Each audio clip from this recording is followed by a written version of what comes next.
Hello সবাইকে, আশা করছি তোমরা সবাই ভালো আছো। তোমাদের সবাইকে ওয়েলকাম করছি আমাদের রাইট ফর্ম অফ ভার্বস এবং সাবজেক্ট ভার্ব এগ্রিমেন্টের একটা ওয়ান শট ক্লাসে। অলরেডি কিন্তু মাইক্রোশট ক্লাসে আমি তোমাদের বলে দিছি যে আসলে এই টপিকটা থেকে কোন কোন জায়গা থেকে প্রশ্ন আসে। সো আমরা জাস্ট ওই জায়গাগুলাই দেখবো, ওই টাইপগুলাই দেখবো, এবং আমরা ওই টাইপগুলা দেখলেই আমাদের সাথে সাথ নিশ্চিত হয়ে যাবে। এর বাইরে আসলেও বোর্ডে প্রশ্ন আসে না। তোমরা জানোই আমি কতটা অ্যানালাইসিস করে তোমাদেরকে কন্টেন্টগুলো দিই। তো রাইট ফর্ম অফ ভার্বকে আমি কয়েকটা অংশে ভাগ করব, মেইনলি দুইটা অংশে ভাগ করব। হ্যাঁ, একটা হচ্ছে টেন্স এবং এর রিলেটেড কিছু ইউজগুলা, আরেকটা অংশ হচ্ছে আমি স্পেসিফিক কিছু রুলস বলে দিব, যেরকম কন্ডিশনালস হতে পারে, কিছু ভার্ব থাকলে তার সাথে কি হতে পারে, ইনফিনিটিভ ফর্ম হতে পারে, দেন হচ্ছে তোমার ভার্বের সাথে আইএনজি হতে পারে। এই জিনিসগুলো জাস্ট বলে দিব, এগুলা মোটামুটি দেখলেই হবে। এবং এখানে যে নিয়মগুলো আছে আমি কিন্তু বারবার বলতেছি, স্পেশাল ইউজ বলো, রাইট ফর্ম অফ ভার্ব বলো, কমপ্লিটিং সেন্টেন্স বলো, মোর অর লেস এদের একটা রুলস আরেকটা জায়গায় কাজে লাগবে, যেটা তোমরা স্পেশাল ইউজ দেখলেই বুঝতে পারবো। আমি আর একটা কথাও বাড়াবো না, চলো পড়া শুরু করা যাক। প্রথমে আমরা টেন্স রিলেটেড জিনিসপত্র পড়বো। তো আমাদের প্রথম টেন্সটা কি বলতো? প্রেজেন্ট ইনডিফিনিট টেন্স বা প্রেজেন্ট সিম্পল টেন্স। এখন এটা আমাদের কখন ব্যবহার করা হয়, ব্যবহারগুলো আমরা জানি। হ্যাঁ, এইটা ব্যবহার করা হয় আমাদের ডেইলি অথবা কমন অ্যাক্টিভিটিস বোঝানোর জন্য, যেটা আমরা রেগুলার বেসিসে বর্তমান কালে করতেছি। যেরকম he read newspaper everyday, এইটা দিয়ে আমি কি বুঝতেছি বলতো? এইটা দিয়ে আমি বুঝতেছি ডেইলি অ্যাক্টিভিটি, মানে আমি প্রতিদিন করতেছি। ভাইয়া, যেহেতু প্রতিদিন করতেছি সেই তো আমার এটা কি হবে বলতো? ডেইলি অ্যাক্টিভিটি বোঝাইতে আমার প্রেজেন্ট সিম্পল টেন্স বা প্রেজেন্ট ইনডেফিনিট টেন্স।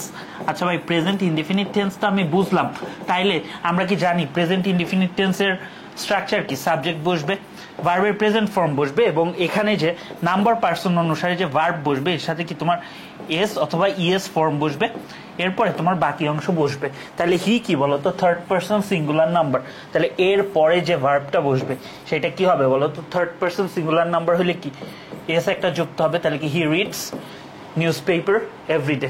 তারপরে she dash go to school regularly, নিয়মিত যায়। তাহলে নিয়মিত যায় ডেইলি অ্যাক্টিভিটি, প্লাস এইটা কি বলতো? সেটা কি থার্ড পার্সন সিঙ্গুলার নাম্বার, তাহলে গোটা কি হয়ে যাবে? ইএস যুক্ত হয়ে গোস হয়ে যাবে। ঠিক আছে, আর এইটা হচ্ছে আমাদের স্ট্রাকচার নিয়ে আমি আরেকটু কথা বলবো, কারণ এখানে আমরা প্রত্যেকটা টেন্সের অ্যাক্টিভ ভয়েস, প্যাসিভ ভয়েস এটা দেখাবো, কারণ এখান থেকে প্রশ্ন আসে। ওকে, চলো আমরা কেস 2-তে চলে যাই। এরপরে আমাদের ইউনিভার্সাল ট্রুথ বা অভ্যাসগত কর্ম বোঝাতে আমরা কি ব্যবহার করি বলতো? আমরা প্রেজেন্ট ইনডিফিনিট টেন্স ব্যবহার করি। The earth move round the sun, এইটা কি একটা চিরন্তন সত্য কথা না? একটা সাইন্টিফিক ট্রুথ না? এই জন্য এটা কি হবে বলতো? Present indefinite tense.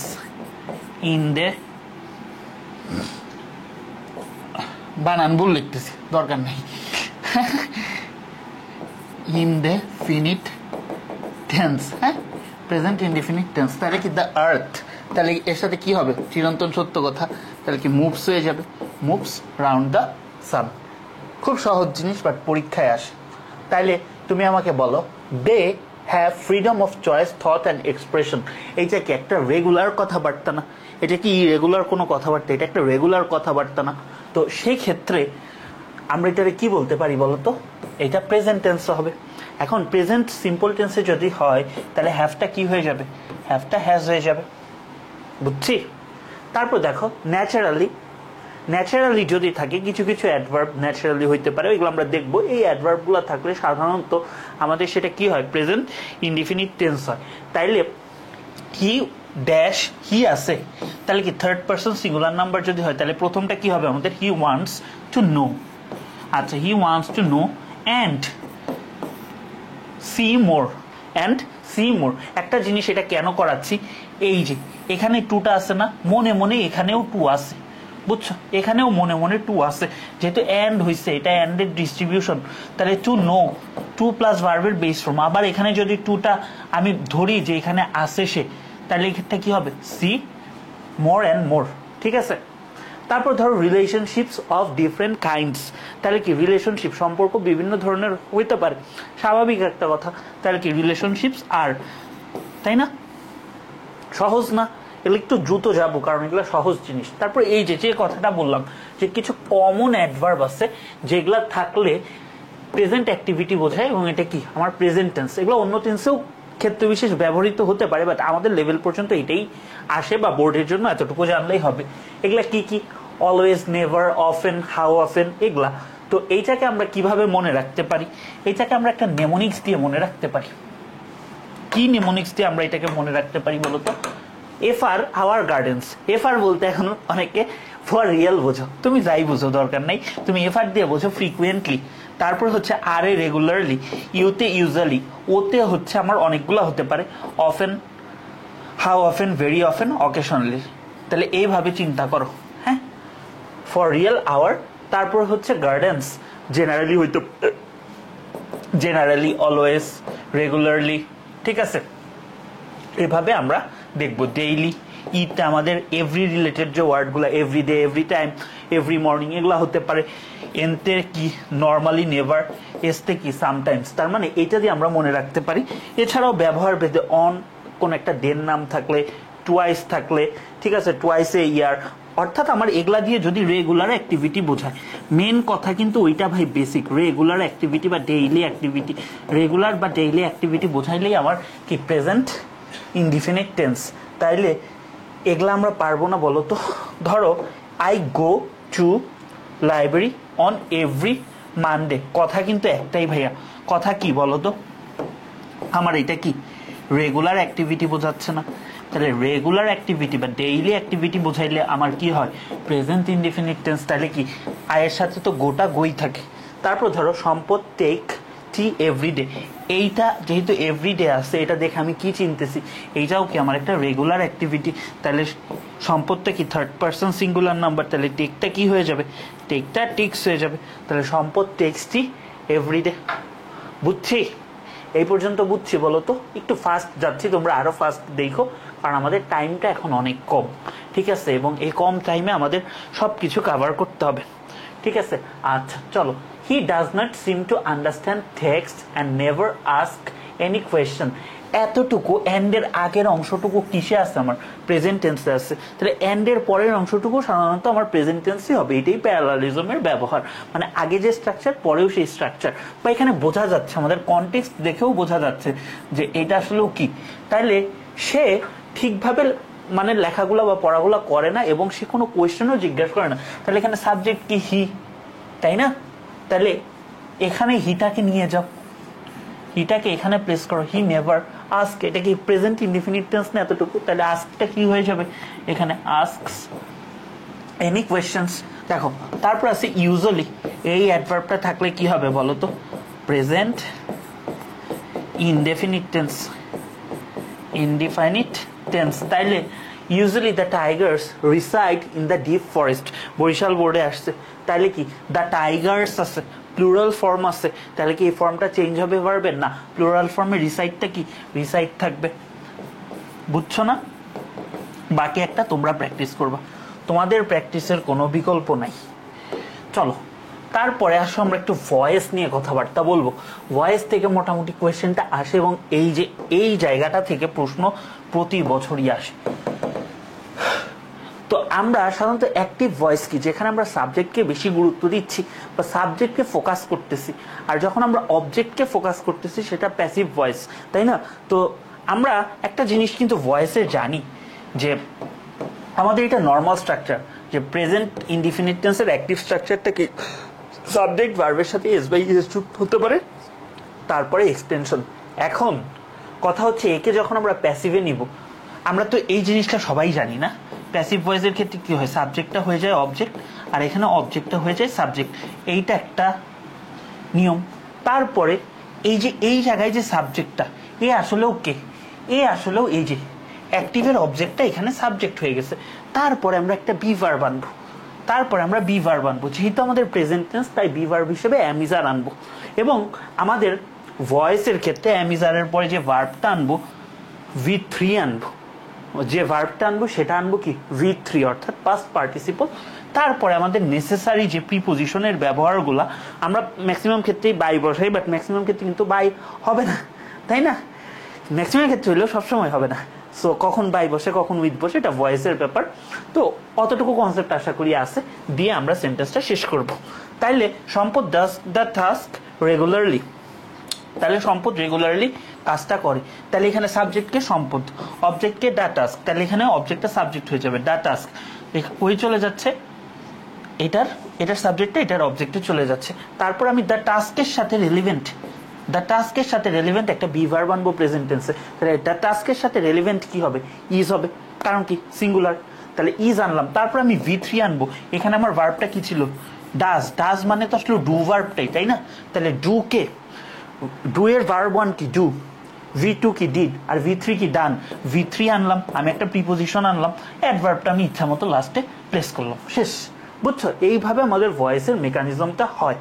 তাইলে তুমি আমাকে বলো এইটা কি হবে, it regard as a sheer wastage of time, এটাকে কি নিছকে সময় নষ্ট করা ধরা হয়, তাহলে এটাকে গণ্য করা হয় বা কি এটাকে রিগার্ড করা হয়, তাহলে এটা কি ইট ইজ রিগার্ডেড।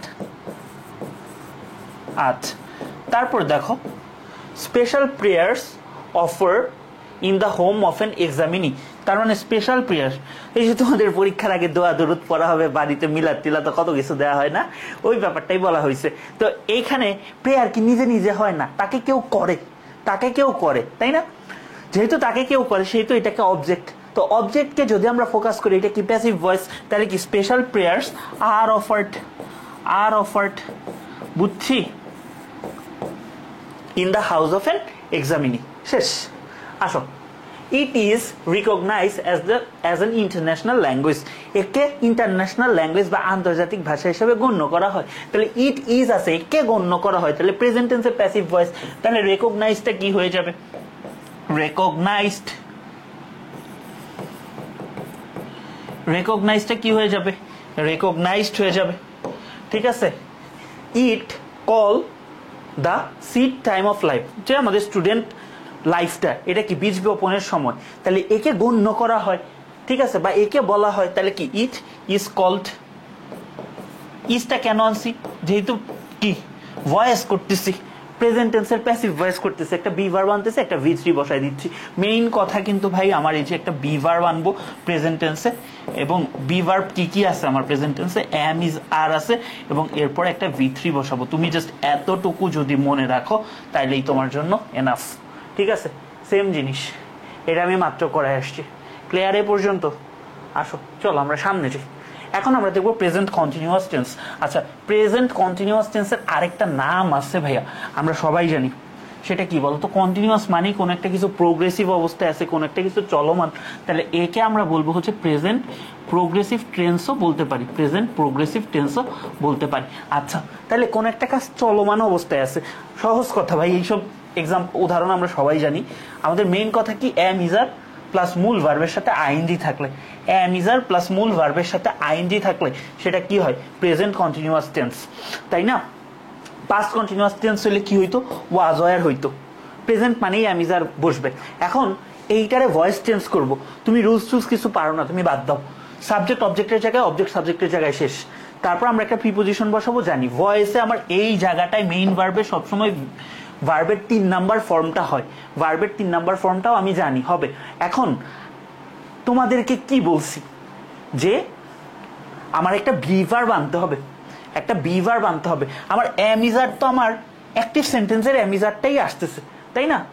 ধরো এই যে সম্পদ is reading a novel now, relate করার চেষ্টা করো, এই ইজটা বা এই বিভার্বটা তো আমার আসলে, এই বিভার্বটা এই নোভেলের সাথে রিলেভেন্ট বিভার্বটাই তো আসলো, তাইলে যেহেতু আমার কন্টিনিউয়াস টেন্স, কন্টিনিউয়াস টেন্সের এমন একটা মার্কার রাখতে হবে না যেটা দেখে আমি চিনবো যে আসলেও এটা আমার কন্টিনিউয়াস টেন্স বা কন্টিনিউয়াস টেন্সের প্যাসিভ ভয়েস, হ্যাঁ এইটার জন্যই আমি আনতেছি বিং, এটার জন্যই আমি আনতেছি বিং, ঠিক আছে। তাহলে কন্টিনিউয়াস টেন্স থাকলে আমি কি আনবো, একটা বিং আনবো, বিং এর পরে V3 হয়। তো আমাদের একটা গ্রামারের রুলস আছে, বুঝছো, আমরা দেখাবো, আমি আজকেই দেখাবো লাস্টের দিকে, এখন একটু বলে রাখি, হ্যাভ, হ্যাজ, বিং, ঠিক আছে, এই জাতীয় ভার্ব থাকলে এরপরে যদি আরেকটা ভার্ব আসে এর সাথে 3 নাম্বার ফর্মটা হবে, V3 হবে, V3 প্লাস বাকি অংশ।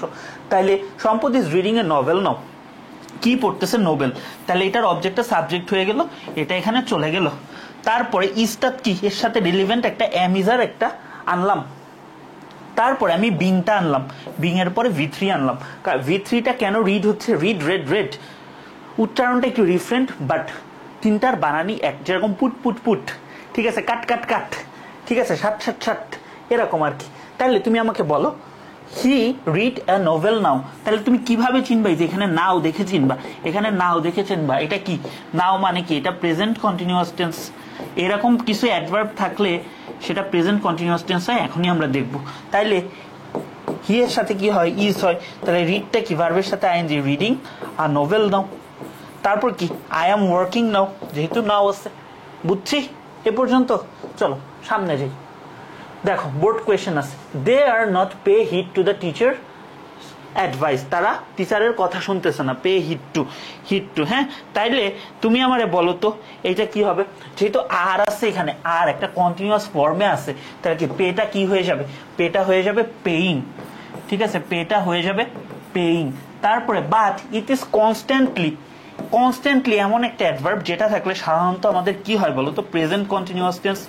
এখানে একটা টুইস্ট আছে ভাইয়া, এখানে টুইস্টটা বুঝতে হবে।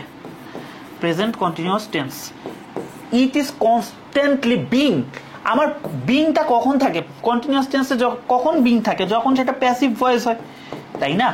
তুমি দেখো ভাইয়া, এই যে বিং, কেন তোমাকে এটা করাইছি, বিং আছে, তাইলে ভাই আমার পরে যে ভার্বটা হবে সেটা কি হবে, V3 হবে। তাহলে পলিউটেড V3টা কি বলো তো, পলিউটেড V3টা কি, পলিউটেড ভার্ব কনজুগেশন। এখন তোমার একটা কথা আছে, ভাই আমি বিং টিং বুঝি না, এটা কেমনে বুঝবো ভাই, পলিউশন তো নিজে নিজে হয় না, মানুষের দ্বারাই হয়। তাহলে কি it is constantly being polluted in many ways, constantly শুরুতেও থাকতে পারতো, লাস্টেও থাকতে পারতো, এটার অবস্থানটা খুব বেশি ইম্পর্টেন্ট না। তাহলে একে করা হয়, অবজেক্টকে গুরুত্ব দিচ্ছে, তাহলে এটা কি হবে বলো তো, প্রেজেন্ট কন্টিনিউয়াস টেন্স। এতটুকু জানলেই হবে। এই যে এখন বললাম যে কিছু অ্যাডভার্ব জানতে হবে, যে অ্যাডভার্ব গুলা কি আমার প্রেজেন্ট কন্টিনিউয়াস টেন্স হবে, হ্যাঁ, যে অ্যাডভার্ব গুলো বাক্যে থাকলে প্রেজেন্ট কন্টিনিউয়াস টেন্স হবে। তারা কি কি ভাই, এই যে এটা দিয়ে আমরা মনে রাখবো, ডিএনএ দিয়ে আমরা মনে রাখবো। ডিএনএ নিয়ে তোমরা বায়োলজিতে অনেক কিছু পড়ছো, বাট এটা দিয়ে মনে রাখবা। ডিতে হচ্ছে ডে বাই ডে, ঠিক আছে, এনতে হচ্ছে নাও, রাইট নাও, নাও এ ডিস, এতে হচ্ছে at this moment, at this very moment, at present. অর্থাৎ যে এক্সপ্রেশন দিয়ে, এগুলো আসলে মনে রাখা কোনো ভালো সলিউশন না, আমি তো এগুলো মনে রাখি না। আমি কি মনে রাখি, যে এক্সপ্রেশন দিয়ে আমার বর্তমানকালে চলমান কিছু বোঝাচ্ছে, তাহলে অর্থ দেখে বুঝতে হবে যে বর্তমানকালে এগুলা দিয়ে চলমান কিছু বোঝাচ্ছে, তাই এটা কি হচ্ছে প্রেজেন্ট কন্টিনিউয়াস টেন্স। তাহলে সেক্ষেত্রে আমার কি দেখো, এখানে নাও আছে, এখানে আবার নাও আছে, এক্সপ্রেশনটা দিয়ে আমি চিনতেছি অ্যাট দিস মোমেন্ট, এটা কি আমার চলমান কোন একটা কিছু বোঝাচ্ছে বর্তমানকালে। সো এই জন্য আমাদের কি হবে, আমাদের এই জন্য হচ্ছে তোমার প্রেজেন্ট কন্টিনিউয়াস টেন্স হবে। তাইলে প্রেজেন্ট কন্টিনিউয়াস টেন্স হইলে কি আমার একটা বি ভার্ব হয়, বি ভার্ব হিসেবে সাধারণত প্রেজেন্ট যেহেতু, সেহেতু আমাদের এম ইজ আর বসে, তারপরে আমাদের একটা ভার্ব হয়, মেইন ভার্বটার সাথে আমাদের আইএনজি বসে। তাইলে ইট রেইন নাও, ইটের সাথে আমাদের কি বসবে, বি ভার্ব হিসেবে ইজ বসবে, তারপর রেইনের সাথে কি বসবে, রেইনিং নাও।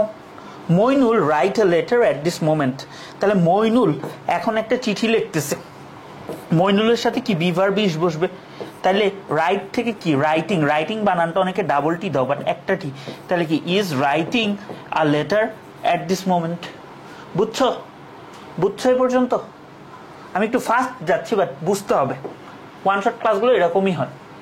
দেখো, since this privatisation private university become popular day by day. দেখো ডে বাই ডে মানে কি, প্রতিনিয়ত, প্রাইভেট ইউনিভার্সিটিগুলো প্রতিনিয়ত পপুলার হচ্ছে, তাই না? প্রতিনিয়ত মানে কি, রেগুলার আমার হচ্ছে, চলমান আছে, চলমান বর্তমান। তাহলে সেক্ষেত্রে আমি তো অর্থ দেখেই বুঝতে পারতেছি এটা কি হবে, প্রেজেন্ট কন্টিনিউয়াস টেন্স হবে। প্রেজেন্ট কন্টিনিউয়াস টেন্স হইলে যেহেতু এটা প্লুরাল আছে, তাহলে বি ভার্ব হিসাবে আর বসবে, আর বিকামটা কি হয়ে যাবে, বিকামটা হয়ে যাবে becoming popular day by day. তারপর দেখো, এটা দরকার নেই, এটা আমি করাবো না, কারণ এখানে a number of the number of পড়াইতে হবে, আপাতত না পড়লেও হবে। চলো আমরা সামনে দেখি। তারপরে আসছে হচ্ছে আমাদের প্রেজেন্ট পারফেক্ট টেন্স। আচ্ছা, প্রেজেন্ট পারফেক্ট টেন্স কি, এটা টেম্পারেচারের সাথে নর্মাল হয়ে গেছে। আচ্ছা, প্রেজেন্ট পারফেক্ট টেন্স মানে কি, কোনো একটা কাজ অতীতকালে হয়ে গেছে, কোনো একটা কাজ অতীতকালে হয়ে গেছে, ঠিক আছে, কিন্তু এর প্রভাবটা এখনো বর্তমানে মানে আছে। ধরো কোন একটা কাজ আগে হয়ে গেছে কিন্তু এর প্রভাবটা এখনো বিদ্যমান আছে, এর প্রভাবটা এখনো বিদ্যমান আছে, তো সেই ক্ষেত্রে আমরা কি ব্যবহার করি? প্রেজেন্ট পারফেক্ট টেন্স ব্যবহার করি। I red Hamlet recently. আমি হ্যামলেট মানে হচ্ছে ছোট গ্রাম, বাট এটা একটা শেক্সপিয়ারের কি বলতো সাহিত্যকর্ম।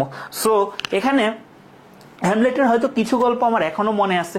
তারপর ধরো হি সিন হিম রিসেন্টলি, এখানে হবে he has seen him recently, তার সাথে আমার সম্প্রতি দেখা হয়েছে, কিন্তু তার সাথে দেখা হওয়ার কিছু স্মৃতি আমার এখনো মনে আছে। সো সেই সমস্ত ক্ষেত্রে আমরা প্রেজেন্ট পারফেক্ট টেন্স ব্যবহার করি। এখানে সবচেয়ে বেশি ইম্পর্টেন্ট হ্যাভ প্লাস V3। আমার কি হবে বলতো? হ্যাভ প্লাস V3, এটা খুব খুব খুব বেশি ইম্পর্টেন্ট। একটা জিনিস মনে রাখবা, প্রেজেন্ট পারফেক্ট টেন্সে কোনো সময় হ্যাড হয় না। হ্যাভ অথবা হ্যাজ প্লাস V3, আমি স্পেশাল ইউজের ক্লাসেও বলছি, এইটার মানে কি প্রেজেন্ট পারফেক্ট টেন্স। তোমরা এটা অনেকে ভুল করো, প্রেজেন্ট পারফেক্ট টেন্স পারফ লিখলাম, হ্যাঁ, কিন্তু হ্যাড যখন আসবে, হ্যাড প্লাস V3 হচ্ছে পাস্ট পারফেক্ট টেন্স। এখন শুধু V2, কিচ্ছু নাই, শুধু V2 যেটা, সেটা আমার কি বলতো? Past indefinite tense. এই তিনটা জিনিস তোমরা ভুল করো না প্লিজ, আমি বারবার বলতেছি, এই তিনটা জিনিসেই তোমরা টেন্সে ভুল করো। সো তোমাদের সতর্ক থাকতে হবে যে ভাইয়া যেহেতু একবার দেখাইছে, এই জিনিসগুলো ভুল করা যাবে না, এটা তোমরা একটু মাথায় রেখো। হ্যাঁ, আমি এটা স্টার মার্ক দিয়ে রাখলাম, টেন্সের থেকে একটা লার্নিং নিলেও এটা নিও। আচ্ছা, তো যখন আমরা এটাকে প্যাসিভ ভয়েসে নিব, সাবজেক্ট অবজেক্ট কি করবো এগুলো আমরা জানি, এগুলো আর না বলি। তাহলে হ্যাভ এস আমি বসাচ্ছি, হ্যাভ এস তো আমার এখান থেকেই আসতেছে হ্যাভ এস। তাহলে তোমাকে কি বলছিলাম, একটা বি ভার্ব বসাইতে হবে। তাহলে পারফেক্টের পরিচয় কে বহন করে? বিন। কন্টিনিউয়াসের পরিচয় কি? বিং। আর যেটা হচ্ছে পারফেক্টের পরিচয়টা হচ্ছে বিন। তো বিনের পরেও আমাদের V3 আসে, বিন এগুলার পরে V3 আসে, বির পরেও V3 আসে। তাহলে V3 বাকি অংশটুকু বসাইলাম, প্রিপজিশন বাই হ্যানতেন, এই অংশগুলো আমরা জানি। আমি যেখানে জাস্ট স্কেলেটন স্ট্রাকচারটা লিখছি, যতটুকু আসলে বেসিক্যালি চেঞ্জ হয়। তাহলে সম্পদ হ্যাজ ডান দ্য টাস্ক, তাহলে has done, has plus V3 মানে কি প্রেজেন্ট পারফেক্ট টেন্স। তো এইটারে আমি কি করছি বলতো? উল্টাইছি। তাহলে দ্য টাস্ক, হ্যাজ তো আমার আগে থেকেই ছিল, বি ভার্ব হিসেবে বিন আনছি, তারপরে আমি V3 আনছি, বাই দিয়ে বাকি অংশটুকু বসাইছি। বোঝা গেছে? চলো আমরা সামনে আগাই। এখন কিছু এক্সপ্রেশন থাকলে, যেরকম আমাদের প্রেজেন্ট ইনডিফিনিট টেন্স হইতো, প্রেজেন্ট কন্টিনিউয়াস টেন্স হইতো, ঠিক সেরকম আমাদের কি হয় বলতো? আমাদের প্রেজেন্ট পারফেক্ট টেন্সও হয়। সাধারণত এগুলা দিয়ে আমাদের এখন হইছে, just now, already, yet, ever, lately মানে সম্প্রতি, recently, so far, till now, ঠিক আছে, নেভার, এভার। নেভারের ব্যবহারটা এটা বলবা যে ভাই ওইখানেও আছে এখানেও আছে, ভাই এটা দুইটা কেসেই ব্যবহৃত হইতে পারে। টেন্স মানে কনটেক্সচুয়াল ইউজ অফ টাইম, তুমি কোন কনটেক্সটে কিভাবে ইউজ করতেছো সেটার উপর নির্ভর করে, ঠিক আছে।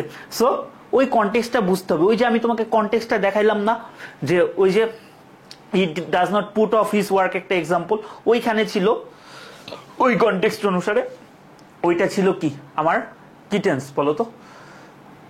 প্রেজেন্ট টেন্স, মানে প্রেজেন্ট ইনডেফিনিট টেন্স। তো এখানে কি হয়ে যাচ্ছে? Present perfect tense. কনটেক্সট বুঝতে হবে। আচ্ছা, এগুলা দিয়ে কি সম্প্রতি ঘটে যাওয়া কাজকে বর্ণনা করা হয়। তাই এই সমস্ত জিনিসগুলো থাকলে আমাদের কি হয় বলতো? আমাদের সেন্টেন্সটা কি হয়? প্রেজেন্ট পারফেক্ট টেন্স যুক্ত হয়। তার মানে কি? মেন কথা কি? হ্যাভ অথবা হ্যাজ প্লাস V3। তাহলে he has just seen the movie, তাহলে এখানে জাস্ট আছে, জাস্ট দেখেই তো আমি চিনতেছি এটা আমার কি? Present perfect. তাহলে প্রেজেন্ট পারফেক্ট মানে কি? আমার হ্যাভ অথবা হ্যাজ বারবার লিখতেছি প্লাস V3, তাহলে কি? হ্যাজ বসাইছি, V3 বসাইছি, শেষ। তাহলে কি? She has completed her graduation recently. Recently দেখে চিনতেছি আমি এটা কি বলতো? Present perfect tense. রিসেন্টলি দেখে আমি কি চিনতেছি? এটা আমার প্রেজেন্ট পারফেক্ট টেন্স, ঠিক আছে? বুঝছো এই পর্যন্ত? আসো এরপর আমরা সলভ করি। Man has unquenchable thirst for knowledge, he is never. দেখো এখানে কিন্তু নেভার আছে, তাহলে he is never satisfy with what he already know and see. তাইলে এইটা কি হবে বলতো? হি ইজ নেভার স্যাটিসফাইড, দেখো এটা কিন্তু আমার প্যাসিভ ভয়েস আছে, সে সেগুলা নিয়ে স্যাটিসফাই থাকে না। তার মানে যেহেতু স্যাটিসফাই থাকে না বা এটা কি আমার প্যাসিভ ভয়েসে ব্যবহৃত হচ্ছে, তাহলে হি ইজ আছে। আচ্ছা, নেভার আছে, নেভারটা কি, নেভারটা আমার একটা অ্যাডভার্ব, সো এটা যে কোনো জায়গায় বসতে পারে। তাহলে স্যাটিসফাইডটা কি হয়ে যাবে, satisfied, satisfied with what he already, যেহেতু অলরেডি আছে, অলরেডি মানে কি আমার এটা প্রেজেন্ট কি টেন্স বলো তো, পারফেক্ট টেন্স। তাহলে প্রেজেন্ট পারফেক্ট টেন্স যদি হয় তাহলে এটা কি বাকিটুকু প্রেজেন্ট পারফেক্টের স্ট্রাকচার অনুসারে হয়ে যাবে, ঠিক আছে। আচ্ছা আসো, they already show their performance in several matches, তাইলে এখানে কি হবে, যেহেতু অলরেডি আছে সেহেতু এটা কি present perfect tense. Present perfect tense যদি হয় তাহলে হ্যাভ অথবা হ্যাজ প্লাস V3, তাইলে এখানে প্রেজেন্ট পারফেক্ট টেন্স যেহেতু তাহলে কি হ্যাভ প্লাস V3, যেহেতু দে আছে তাহলে কি দে অলরেডি হ্যাভ শোড। তোমাদের আবারও বলতেছি অ্যাডভার্ব বাক্যের যে কোনো অবস্থানে বসতে পারে, আর এখানে সে কই বসছে, সাবজেক্টের ঠিক পরে বসছে, এটা বসতেই পারে, ঠিক আছে। আচ্ছা, সো আই থিঙ্ক এগুলা পারবা, এগুলা দেখানো লাগবে না, এখানে তোমার আছে প্র্যাকটিস, এগুলা প্র্যাকটিসের জন্য। আচ্ছা আসো, এখন আমরা প্রেজেন্ট পারফেক্ট কন্টিনিউয়াস টেন্স দেখবো। এখানে কি ভুল আছে তোমরা বলবা, টাইপ রাইটার ভাই রে ভাই, প্রেজেন্ট বানান ভুল, প্রেজেন্ট কন্টিনিউয়াস বানান তোমরা ঠিক করবা, আমি ঠিক করব না। আচ্ছা, তাইলে প্রেজেন্ট পারফেক্ট কন্টিনিউয়াস টেন্স মানে কি ভাইয়া বলো তো। আচ্ছা, প্রেজেন্ট পারফেক্ট টেন্স মানে কি ছিল, হ্যাভ অথবা হ্যাজ। তাহলে আমার দেখো নামটা পড়ি আমি, হ্যাঁ, প্রেজেন্ট পারফেক্ট কন্টিনিউয়াস টেন্স, এইটা দিয়ে সাধারণত বোঝায় কোনো কাজ আগে শুরু হয়ে এখনো চলছে এরকম। তাহলে প্রেজেন্ট পারফেক্ট কন্টিনিউয়াস, তাইলে এখানে আমার কি আছে, দুইটা tense, present perfect tense, present continuous tense. তাহলে প্রেজেন্ট পারফেক্ট টেন্স হিসেবে আমাদের কি আসে, হ্যাভেজ আসে, তাই না।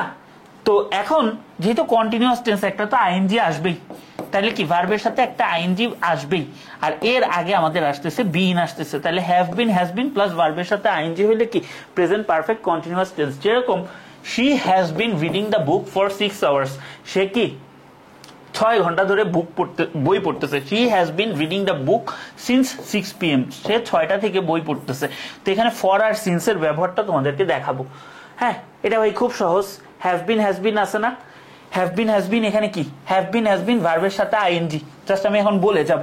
তাহলে হ্যাভ বিন হ্যাজ বিন তো আছে, আমার হ্যাভ বিন হ্যাজ বিন এখানে আমি আনছি, যেহেতু এটা পারফেক্ট কন্টিনিউয়াস টেন্স, আমার গুরুত্বটা কার উপরে, গুরুত্বটা কন্টিনিউয়াস টেন্সের উপরে। তাইলে কারণ কি অতীতে শুরু হয়ে এখনো চলমান আছে, তাইলে যদি কন্টিনিউয়াস টেন্সে আমি বেশি গুরুত্ব দেই তাহলে আমার এখানে একটা কি লাগবে, আমার একটা বিং লাগবে কন্টিনিউয়াস টেন্সকে এক্সপ্রেস করার জন্য, বিং তারপরে কি V3 প্লাস এক্সটেনশন, তারপরে আমি সুন্দরভাবে এটারে চেঞ্জ করছি। এগুলা পারবা, এগুলা দেখানোর কিছু নাই, চলো আমরা সামনে যাই। সিন্স আর ফর, সিন্স আর ফর। আচ্ছা, সিন্স বলতে আসলে কি বোঝায় বলতো, সিন্স মানে কোন একটা নির্দিষ্ট পয়েন্ট থেকে কোন একটা কাজ শুরু হয়েছে, প্রারম্ভ বিন্দু হইতে পারে বা কোন একটা ফিক্সড পয়েন্ট থেকে, ঠিক আছে, পয়েন্ট অফ টাইম বোঝাইতে আমরা কি ব্যবহার করি, সিন্স। আর ফর মানে হচ্ছে কোনো কিছুর ব্যাপ্তি, অর্থাৎ কোন একটা কাজ কতক্ষণ ধরে হয়েছে, তার ডিউরেশনটা কি, সোজা কথা তার ডিউরেশনটা বোঝাইলে আমরা কি ব্যবহার করি, ফর। আর কোন স্পেসিফিক টাইম থেকে কে যদি নির্দেশ করে তাহলে আমরা কি ব্যবহার করি, পয়েন্ট। তাহলে কি I have been doing the work dash 3 hours, তাইলে আমি 3 ঘন্টা ধরে করতেছি, 3 ঘন্টা ধরে করতেছি, তাইলে এটার আমি কি বলবো, এটা কি আমার একটা ডিউরেশন অফ টাইম না, ডিউরেশন অফ টাইম না। তাহলে ডিউরেশন অফ টাইম বোঝাইতে আমি কি ব্যবহার করি, আমি ফর ব্যবহার করি। তাহলে এটা কি I have been doing the work for 3 hours। তারপর দেখো she has been preparing her homework for নাকি since 3 PM, এইটা কি হবে 3 PM, এইটা কি আমার একটা পয়েন্ট অফ টাইম, আমার একটা স্পেসিফিক পয়েন্ট অফ টাইম, যেটা আমার স্পেসিফিক, যে 3টা থেকে 3 PM স্পেসিফিক। তো সেই ক্ষেত্রে আমি কি ব্যবহার করতেছি, স্পেসিফিক পয়েন্ট অফ টাইম মানে আমি সিন্স ব্যবহার করতেছি, সিন্স কি 3 PM। বুঝছি ফর আর সিন্সের ব্যবহার। আমি বারবার ঘড়ি দেখতেছি, বলো তো কেন, ঘড়ি আজকে পড়ি নাই, আমি জাস্ট দেখতেছি যে টাইম ঠিক আছে নাকি, অল্প টাইমে আমি শেষ করতে পারতেছি কিনা, ঠিক আছে। চলো তারপরে আমাদের প্রেজেন্ট টেন্স শেষ, আমরা এখন পাস্ট ইনডিফিনিট টেন্স অথবা পাস্ট সিম্পল টেন্স দেখব। অর্থাৎ কোনো একটা কাজ অতীতেই শেষ হয়ে গেছে, কোনো একটা কাজ আমাদের অতীতেই শেষ, ঠিক আছে, সেক্ষেত্রে আমরা পাস্ট সিম্পল টেন্স ব্যবহার করি খুব সহজ ভাই V2। মনে রাখবা V2 মানেই কি পাস্ট ইনডিফিনিট টেন্স। তাহলে এখানে অ্যাক্টিভ ভয়েসে কি V2, আর এখানে যখন আমি প্যাসিভ ভয়েস করবো, আমি বারবার বলছি একটা বি ভার্ব আনতে হয়। এখন বি ভার্বটা প্যাসিভ, মানে এখানে তোমার দুইটা জিনিস, একটা হচ্ছে এটা পাস্ট ইনডিফিনিট টেন্স আর একটা হচ্ছে প্যাসিভ। তাহলে যেহেতু পাস্ট টেন্সে বি ভার্ব কি আছে ওয়াজ অথবা ওয়্যার, এবং ওয়াজ অথবা ওয়্যার এখানে তো V3টা ফিক্সড বলছি, তাহলে V3 প্লাস বাকি অংশ। তাহলে কি আই গো দেয়ার ইয়েস্টারডে, এরকম কিছু অ্যাডভার্ব থাকতে পারে, ইয়েস্টারডে, লাস্ট নাইট, যেগুলা দেখে আমরা বুঝি যে এটা কি পাস্ট সিম্পল টেন্স বা পাস্ট ইনডিফিনিট টেন্স। তাহলে গোটা এখানে কি হয়ে যাবে ওয়েন্ট হয়ে যাবে, V2 গো ওয়েন্ট গন। তারপর কি we played cricket last night দিয়ে জানি কি এটার মধ্যে কি আছে, অ্যাডমিশনে দেখবা ম্যাক্সিমাম কোশ্চেনই লাস্ট নাইট দিয়ে, ঠিক আছে। আচ্ছা তাহলে আসো আমরা এর পরে দেখতেছি, এরপরে আমাদের কি আছে।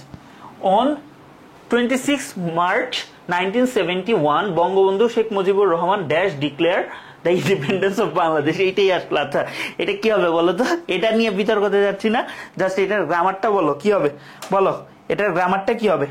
যেহেতু ওল্ড অ্যাক্টিভিটি বা আগের অ্যাক্টিভিটি, তাহলে কি হবে ডিক্লেয়ার্ড।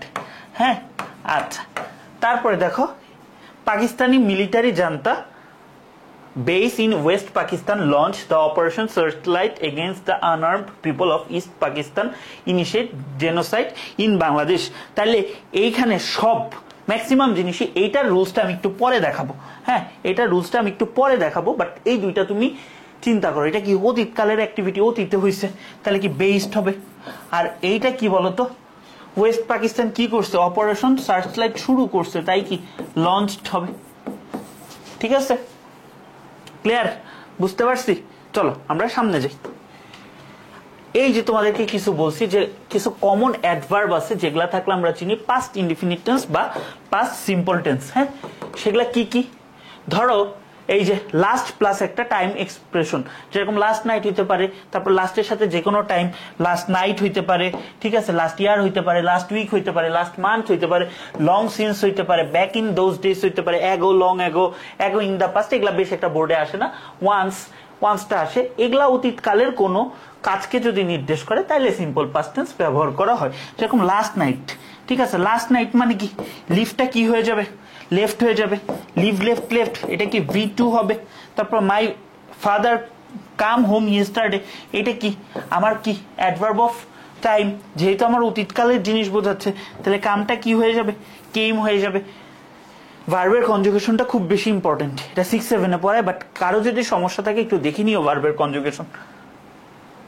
আচ্ছা ওয়ান্স আপন এ টাইম, এই যে ভাই ওয়ান্স আছে, তুমি তো দেখেই বুঝলা, ওয়ান্স আপন এ টাইম, ওয়াস, এগুলা থাকলে কি হয় আমার পাস্ট ইনডিফিনিট টেন্স।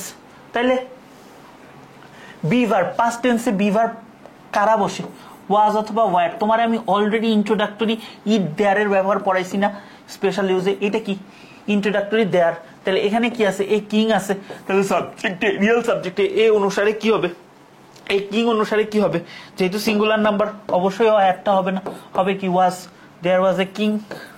তারপরে বাকিটুকু দরকার নেই। হি ব্লেড ট্রুয়েন্ট বা truant from school 3 times last month. ভাই তুমি কিচ্ছু দেখার দরকার নেই, তুমি দেখো লাস্ট মান্থ আছে, তাহলে লাস্ট মান্থ আছে মানে কি পাস্ট একটা ইভেন্ট, তাহলে পাস্ট একটা ইভেন্ট যদি হয় তাহলে প্লেটা কি হয়ে যাবে, প্লেটা প্লেড হয়ে যাবে। হ্যাঁ তারপরে আসো once there live an idle king, once আছে একদা, তাহলে ওয়ান্স থাকলে এটা কি বলতো পাস্ট টেন্স, তাহলে লিভটা কি হয়ে যাবে, লিভটা হয়ে যাবে লিফট, লিফটটা হয়ে যাবে লিফট। হ্যাঁ লিফটটা কি হয়ে যাবে লিফট, ঠিক আছে। চলো আমরা সামনে যাই। এখন হচ্ছে আমরা পাস্ট কন্টিনিউয়াস টেন্স দেখব। অতীতে ভার্বের কোনো কাজ কিছু সময় ধরে চলতেছিল সেটাকে আমরা পাস্ট কন্টিনিউয়াস টেন্স অথবা পাস্ট প্রোগ্রেসিভ টেন্সও বলি। হ্যাঁ যেরকম I was reading a novel, আমি একটা নোভেল পড়তেছিলাম, তার মানে অতীতকালে কোনো একটা কাজ চলতেছিল এরকম বোঝাইলে। তাহলে তুমি এখানে খেয়াল করো অ্যাক্টিভ ভয়েসে আমার কি হয়, বারবার বলছিলাম বি ভার্ব পাস্ট টেন্সে কি ওয়াজ ওয়্যার এর সাথে কি ভার্বের সাথে আইএনজি। এখন এইটারে যদি প্যাসিভ করতে যাই, আমার বি ভার্ব তো মানে আগে থেকে, ওয়াজ ওয়্যার তো আসেই আগে থেকে, নতুন করে কন্টিনিউয়াস টেন্সের জন্য আমি কি ইন্ট্রোডিউস করব? Being being being being being. তাহলে কন্টিনিউয়াস টেন্সের জন্য বিং ইন্ট্রোডিউস করব, এরপরে V3 হবে প্লাস তোমার একটা প্রিপোজিশন দিয়ে বাকি অংশ। তাহলে সম্পদ ওয়াজ ডুইং দ্য টাস্ক। তাহলে এখানে কি এটা বোঝাই যাচ্ছে এটা কি পাস্ট কন্টিনিউয়াস টেন্স। তাহলে সাবজেক্ট অবজেক্ট, অবজেক্ট সাবজেক্ট করলাম, ওয়াজটা এটার সাথে রিলেটেড, ওয়াজ অথবা ওয়্যার আনলাম, নতুন করে কন্টিনিউয়াস টেন্স থেকে একটা বিং আনলাম, V3 আনলাম, বাকিটুকু বসাই দিলাম। বুঝছি? বলো তো, চলো সামনে আগে। তাইলে one night the entire village was sleeping. The boy Bayazid Bustami was busy in study. His mother dash sleeping. এখানে একটা কনটেক্সট বলছে, আমি বারবার একটা শব্দ নিতেছি, কনটেক্সট। কনটেক্সট টেন্স হচ্ছে কনটেক্সট বেসড, অর্থাৎ তোমার ঘটনা ভিত্তিক। তাইলে এখানে হিজ মাদার, এখানে বোঝাই যাচ্ছে যে একটা কন্টিনিউয়াস অ্যাক্টিভিটি, অতীতকালে দুইটা কাজ চলতেছিল। তাইলে এখানে কি হবে? His mother was sleeping. ঠিক আছে, চলো দেখি কি আছে। তারপর হচ্ছে পাস্ট পারফেক্ট টেন্স। ভাই তোমার পাস্ট পারফেক্টের জিনিস আমি পরে আনছি। ঠিক আছে, ধরো অতীতকালে দুইটা কাজ হচ্ছে, ঠিক আছে, দুইটা কাজ হচ্ছে এবং দুইটা কাজকে তুমি একটা বাক্যে আনতে চাও, সেই ক্ষেত্রে তুমি শুধুমাত্র পাস্ট ইনডিফিনিট টেন্স দিয়ে ওই কাজটা করতে পারো না, এজন্য তোমার ইন্ট্রোডিউস করতে হয় পাস্ট পারফেক্ট টেন্স। হ্যাঁ, তো এইটাকে আবার আমরা যুক্ত করি অ্যাগো বিফোর দিয়ে, সরি বিফোর আফটার দিয়ে। বিফোর আফটারের ব্যবহার দেখাবো। তো তুমি মোটা দাগে মনে রাখবা পাস্ট পারফেক্ট টেন্স মানে ভাই তোমার হ্যাড প্লাস V3, এইটুকু মনে রাখো, তোমার টেন্সের লাইফ অনেক ইজি হয়ে যাবে। এবং মেডিকেলে টেন্স থেকে প্রচুর প্রশ্ন আসে, 20 ব্যাচে সম্ভবত 5টা প্রশ্ন আসছিল। ঠিক আছে, সো আমরা একটু মাথায় রাখবো। তাহলে তুমি হ্যাড প্লাস V3 আছে, শেষ ভাই, এতটুকু থাকলেই তুমি বুঝবা পাস্ট পারফেক্ট টেন্স। এখন তুমি যেহেতু পারফেক্ট বলছি, পারফেক্ট থাকলে ভয়েসে কি আনতে হয়? বি ভার্ব হিসাবে বিন আনতে হয়, বিন প্লাস V3 দিয়ে আমি শেষ করলাম। এইটুকু আমার কাছে বুঝবা। এখানে যেটা বুঝবা না সেটা হচ্ছে এগো বলি কেন, আফটার আর বিফোরের ব্যবহার। হ্যাঁ, তুমি দুইটা জিনিস মনে রাখবা, আফটার বিফোর খুব সহজ, এখানে ভয় পাওয়ার কিচ্ছু নেই, খুবই সহজ। জাস্ট আমি দুইটা জিনিস লিখে দিব। প্রথমে V2 মানে কি বলো তো? Past indefinite tense, past indefinite. হ্যাঁ, আর হ্যাড প্লাস V3 মানে কি? Past perfect. হ্যাঁ, এই দুইটা জিনিস মনে রাখবা। ঠিক আছে, আচ্ছা এখন এই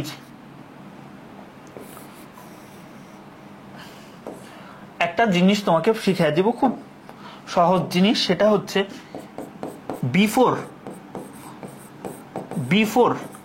এটা কি একটা শব্দ না?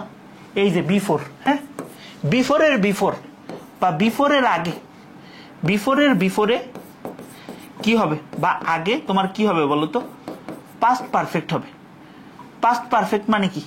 হ্যাড প্লাস V3 মানে পাস্ট পারফেক্ট, পিপি গেল। এই একটা কথা মনে রাখবা। আর একটা কথা মনে রাখবা, এই সিমিলার টাইপের কথা, আফটার কি? এই যে এই শব্দটা আফটারের আফটার মানে আফটারের পরে তোমার পাস্ট পারফেক্ট টেন্স হয়, মানে হ্যাড প্লাস V3। বিফোরে হ্যাড প্লাস V3 মানে পাস্ট পারফেক্ট টেন্স, আর হচ্ছে আফটারে পাস্ট পারফেক্ট টেন্স হয়। তুমি ভাই খেয়াল করো, তোমার এখানে বিফোর আছে, তার মানে আমার এই পাশে কি হবে? হ্যাড প্লাস V3 আছে। দ্য ক্লাস হ্যাড স্টার্টেড মানে এই কাজটা আগে, যে কাজটা আগে হয় সেইটা বোঝানোর জন্য আমাদের হ্যাড প্লাস V3 বসে, বাকিটুকু আমার V2 বসে, রিচড দ্য ক্লাস গেল। তারপরে আফটার পাস্ট পারফেক্ট টেন্স, তার মানে আফটারের পরে তুমি দেখবা হ্যাড প্লাস V3 আছে নাকি? আছে। হ্যাড স্টার্টেড আছে, তাহলে আগের অংশটুকু কি হবে? I reached the class after the class had started. Just এই দুইটা কথা মনে রাখবা। এখানে যে দুইটা তোমার শর্ট নোট দিয়ে দিছি, এই দুইটা মনে রাখবা, আফটার বিফোর নিয়ে আর কোনোদিন কোনো জায়গায় আটকাবা না। চলো সামনে যাই। এখন আমাদের পাস্ট পারফেক্ট কন্টিনিউয়াস টেন্স আছে, ঠিক আছে। এখন পাস্ট পারফেক্ট কন্টিনিউয়াস টেন্স মানে কি? ধরো অতীতে ঘটে যাওয়া একাধিক ঘটনা বর্ণনা করি আমরা একটা বাক্যের মধ্যে, যখন কোন একটা কাজ অতীতে দীর্ঘ সময় ধরে চলছিল সেটা প্রকাশ করার জন্য আমরা কি ব্যবহার করি বলতো? পাস্ট পারফেক্ট কন্টিনিউয়াস টেন্স ব্যবহার করি। ধরো অ্যাক্টিভ আর হচ্ছে প্যাসিভ, আমরা একটু দেখি। তাইলে আমাদের অ্যাক্টিভ স্ট্রাকচারটা কি? পাস্ট পারফেক্ট কন্টিনিউয়াস টেন্স, এখানে কি পাস্ট আছে, পারফেক্ট আছে, কন্টিনিউয়াস আছে। হ্যাঁ, পাস্টের জন্য কি আসতেছে? হ্যাড আসতেছে, তাই না? আচ্ছা, পারফেক্টের জন্য কি? বিন। তাহলে পাস্ট পারফেক্টের জন্য হ্যাড বিন, এর সাথে কি ভার্বের সাথে আইএনজি যুক্ত হচ্ছে। আচ্ছা, সবকিছু বুঝলাম। প্যাসিভে কি করব ভাই? Past perfect continuous tense, past perfect continuous tense, লাস্টের কি কন্টিনিউয়াস না? কন্টিনিউয়াসটাকে এখানে বেশি গুরুত্ব দেওয়া হচ্ছে, কারণ এটা কাইন্ড অফ কন্টিনিউয়াস টেন্স। এজন্য কন্টিনিউয়াসকে ইন্ট্রোডিউস করার জন্য আমি একটা বিভার্ব আনতেছি যেটা কন্টিনিউয়াস রিলেটেড, এবং বিভার্ব এটা কি করবে? কন্টিনিউয়াসের পরিচয় বহন করবে। তাহলে কন্টিনিউয়াসের পরিচয় কি বহন করে? আইএনজি। তাহলে বিভার্বের সাথে আইএনজি যোগ করলে কি হয়? বিং। শেষ। এগুলো গ্রামার বই অনেক কঠিন করে লেখা, বাট কনসেপ্ট এরকমই। তাহলে কি সম্পদ had been doing the task, subject object object subject করলাম, তারপরে হ্যাড বিন আনসি, বিংটা আমি নতুন করে আইনা ভিতরে বসায় দিছি। বুঝছো? খুব সহজ না? তাহলে কি we had been waiting him before he arrive the station, after before দিয়েও এটার উদাহরণ দেখাইতে পারি। খুব একটা প্রশ্ন আসে নাই, বাট যতটুকু আসছে আমরা অতটুকুই দেখে নিব। হ্যাঁ, চলো আমরা সামনে যাই। এখন হচ্ছে আমাদের পাস্ট টেন্স শেষ, অবশেষে আমরা হচ্ছে ফিউচার টেন্স আসবো। ফিউচার টেন্স খুব সহজ ভাই। প্রথম টেন্সটা হচ্ছে ফিউচার ইনডিফিনিট টেন্স, অর্থাৎ ভবিষ্যৎ পরিকল্পনা, অর্থাৎ যে কাজ ভবিষ্যতে সাধারণভাবে ঘটবে এইটা বোঝানোর জন্য আমরা ফিউচার ইনডিফিনিট টেন্স ব্যবহার করি। তো সেক্ষেত্রে আমরা কি ব্যবহার করি? সাবজেক্টের পরে শ্যাল উইল প্লাস ভার্বের base form, shall will plus ভার্বের বেস ফর্ম। আর তারপরে আমরা যখন প্যাসিভ করবো আমরা একটা বি আনবো। বি এর পরে বলছি না V3 বসে V3। তাহলে সম্পদ উইল ডু দ্য টাস্ক, তাহলে টাস্কটা কে করবে? সম্পদ। এখানে দ্য টাস্ক সম্পদ, সাবজেক্ট অবজেক্ট অবজেক্ট সাবজেক্ট হইলো, একটা বি আনলাম নতুন করে, বি এর পরে V3 প্রিপোজিশন দিয়ে শেষ করলাম। আর এইখানে দেখো উদাহরণটা আমাদের বোঝার জন্য ফিউচার ইনডিফিনিট টেন্সে কিভাবে। ধরো তুমি আজকে রাত্রে বসে আছো, আজকে রাতে বসে বসে তুমি পরিকল্পনা করতেছো ভবিষ্যতের। I will get up tomorrow at 9 a.m. and then I will have my breakfast at 9:30 a.m. After that I will go to college, then I will back home and will prepare my lessons. তার মানে তুমি আজকে রাতে বসে plan করতেছো কালকে কখন ঘুম থেকে উঠবা, কখন খাবা, কখন কলেজে যাবা, কি করবা। সো এরকম আগাম পরিকল্পনা করার ক্ষেত্রে বা ভবিষ্যৎকে নির্দেশ করার জন্য আমরা ফিউচার ইনডিফিনিট টেন্স ব্যবহার করি। আচ্ছা, এখন তোমার প্রশ্ন আসতে পারে ভাইয়া কিছু অ্যাডভার্ব বলে দেন, যে অ্যাডভার্বগুলো থাকলে আমরা চিনবো যে এটা হচ্ছে ফিউচার ইনডিফিনিট টেন্স। খুব সহজ, খুবই সহজ।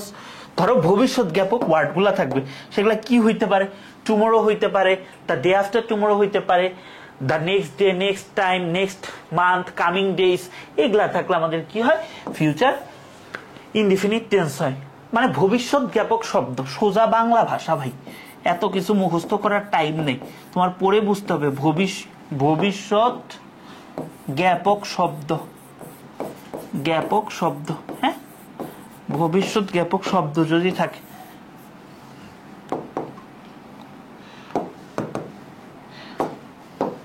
তাইলে we play football next week, এখানে কি ভবিষ্যৎ জ্ঞাপক শব্দ, নেক্সট উইকের কথা আছে, ঠিক আছে, নেক্সট উইকের কথা আছে, পরের সপ্তাহে। তাহলে এরকম ভবিষ্যৎ জ্ঞাপক শব্দ থাকলে কি আমাদের কি হয়?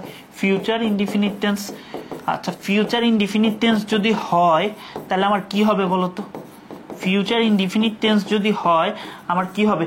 শ্যাল উইল প্লাস শ্যাল অথবা উইল প্লাস ভার্বের বেস ফর্ম। তাইলে এখানে কি উই কি we will play football, we shall play football দিতে পারো।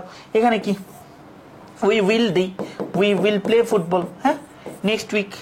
তারপর কি I go to USA next month, I go to the USA, উইলটাই দিই, I will go to the USA next month. এগুলো আর্টিকেলের ব্যবহার, ইউএসএর আগে দা বসে, এটা জানো, এটা এখানে আলোচ্য বিষয় না।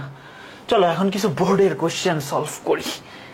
আচ্ছা, হাউ লং, এটা question mark, how long will you dash, এটা তোমার হচ্ছে ইন্টারোগেটিভ সেন্টেন্স। কেন ইন্টারোগেটিভ সেন্টেন্স? উইলে খেয়াল করো ভাইয়া, হাউ লং এটা দিয়ে তো তোমার প্রশ্ন করছে। উইলটা মানে কি? উইলটা মানে তোমার ফিউচার ইনডিফিনিট টেন্স। তাইলে আমরা পড়ছি না শ্যাল উইল প্লাস ভার্বের base form, shall will plus ভার্বের বেস ফর্ম। তাহলে উইল আছে, তাহলে এখানে ভার্বের বেস ফর্ম, তাহলে কি লিভ হবে, তাই না?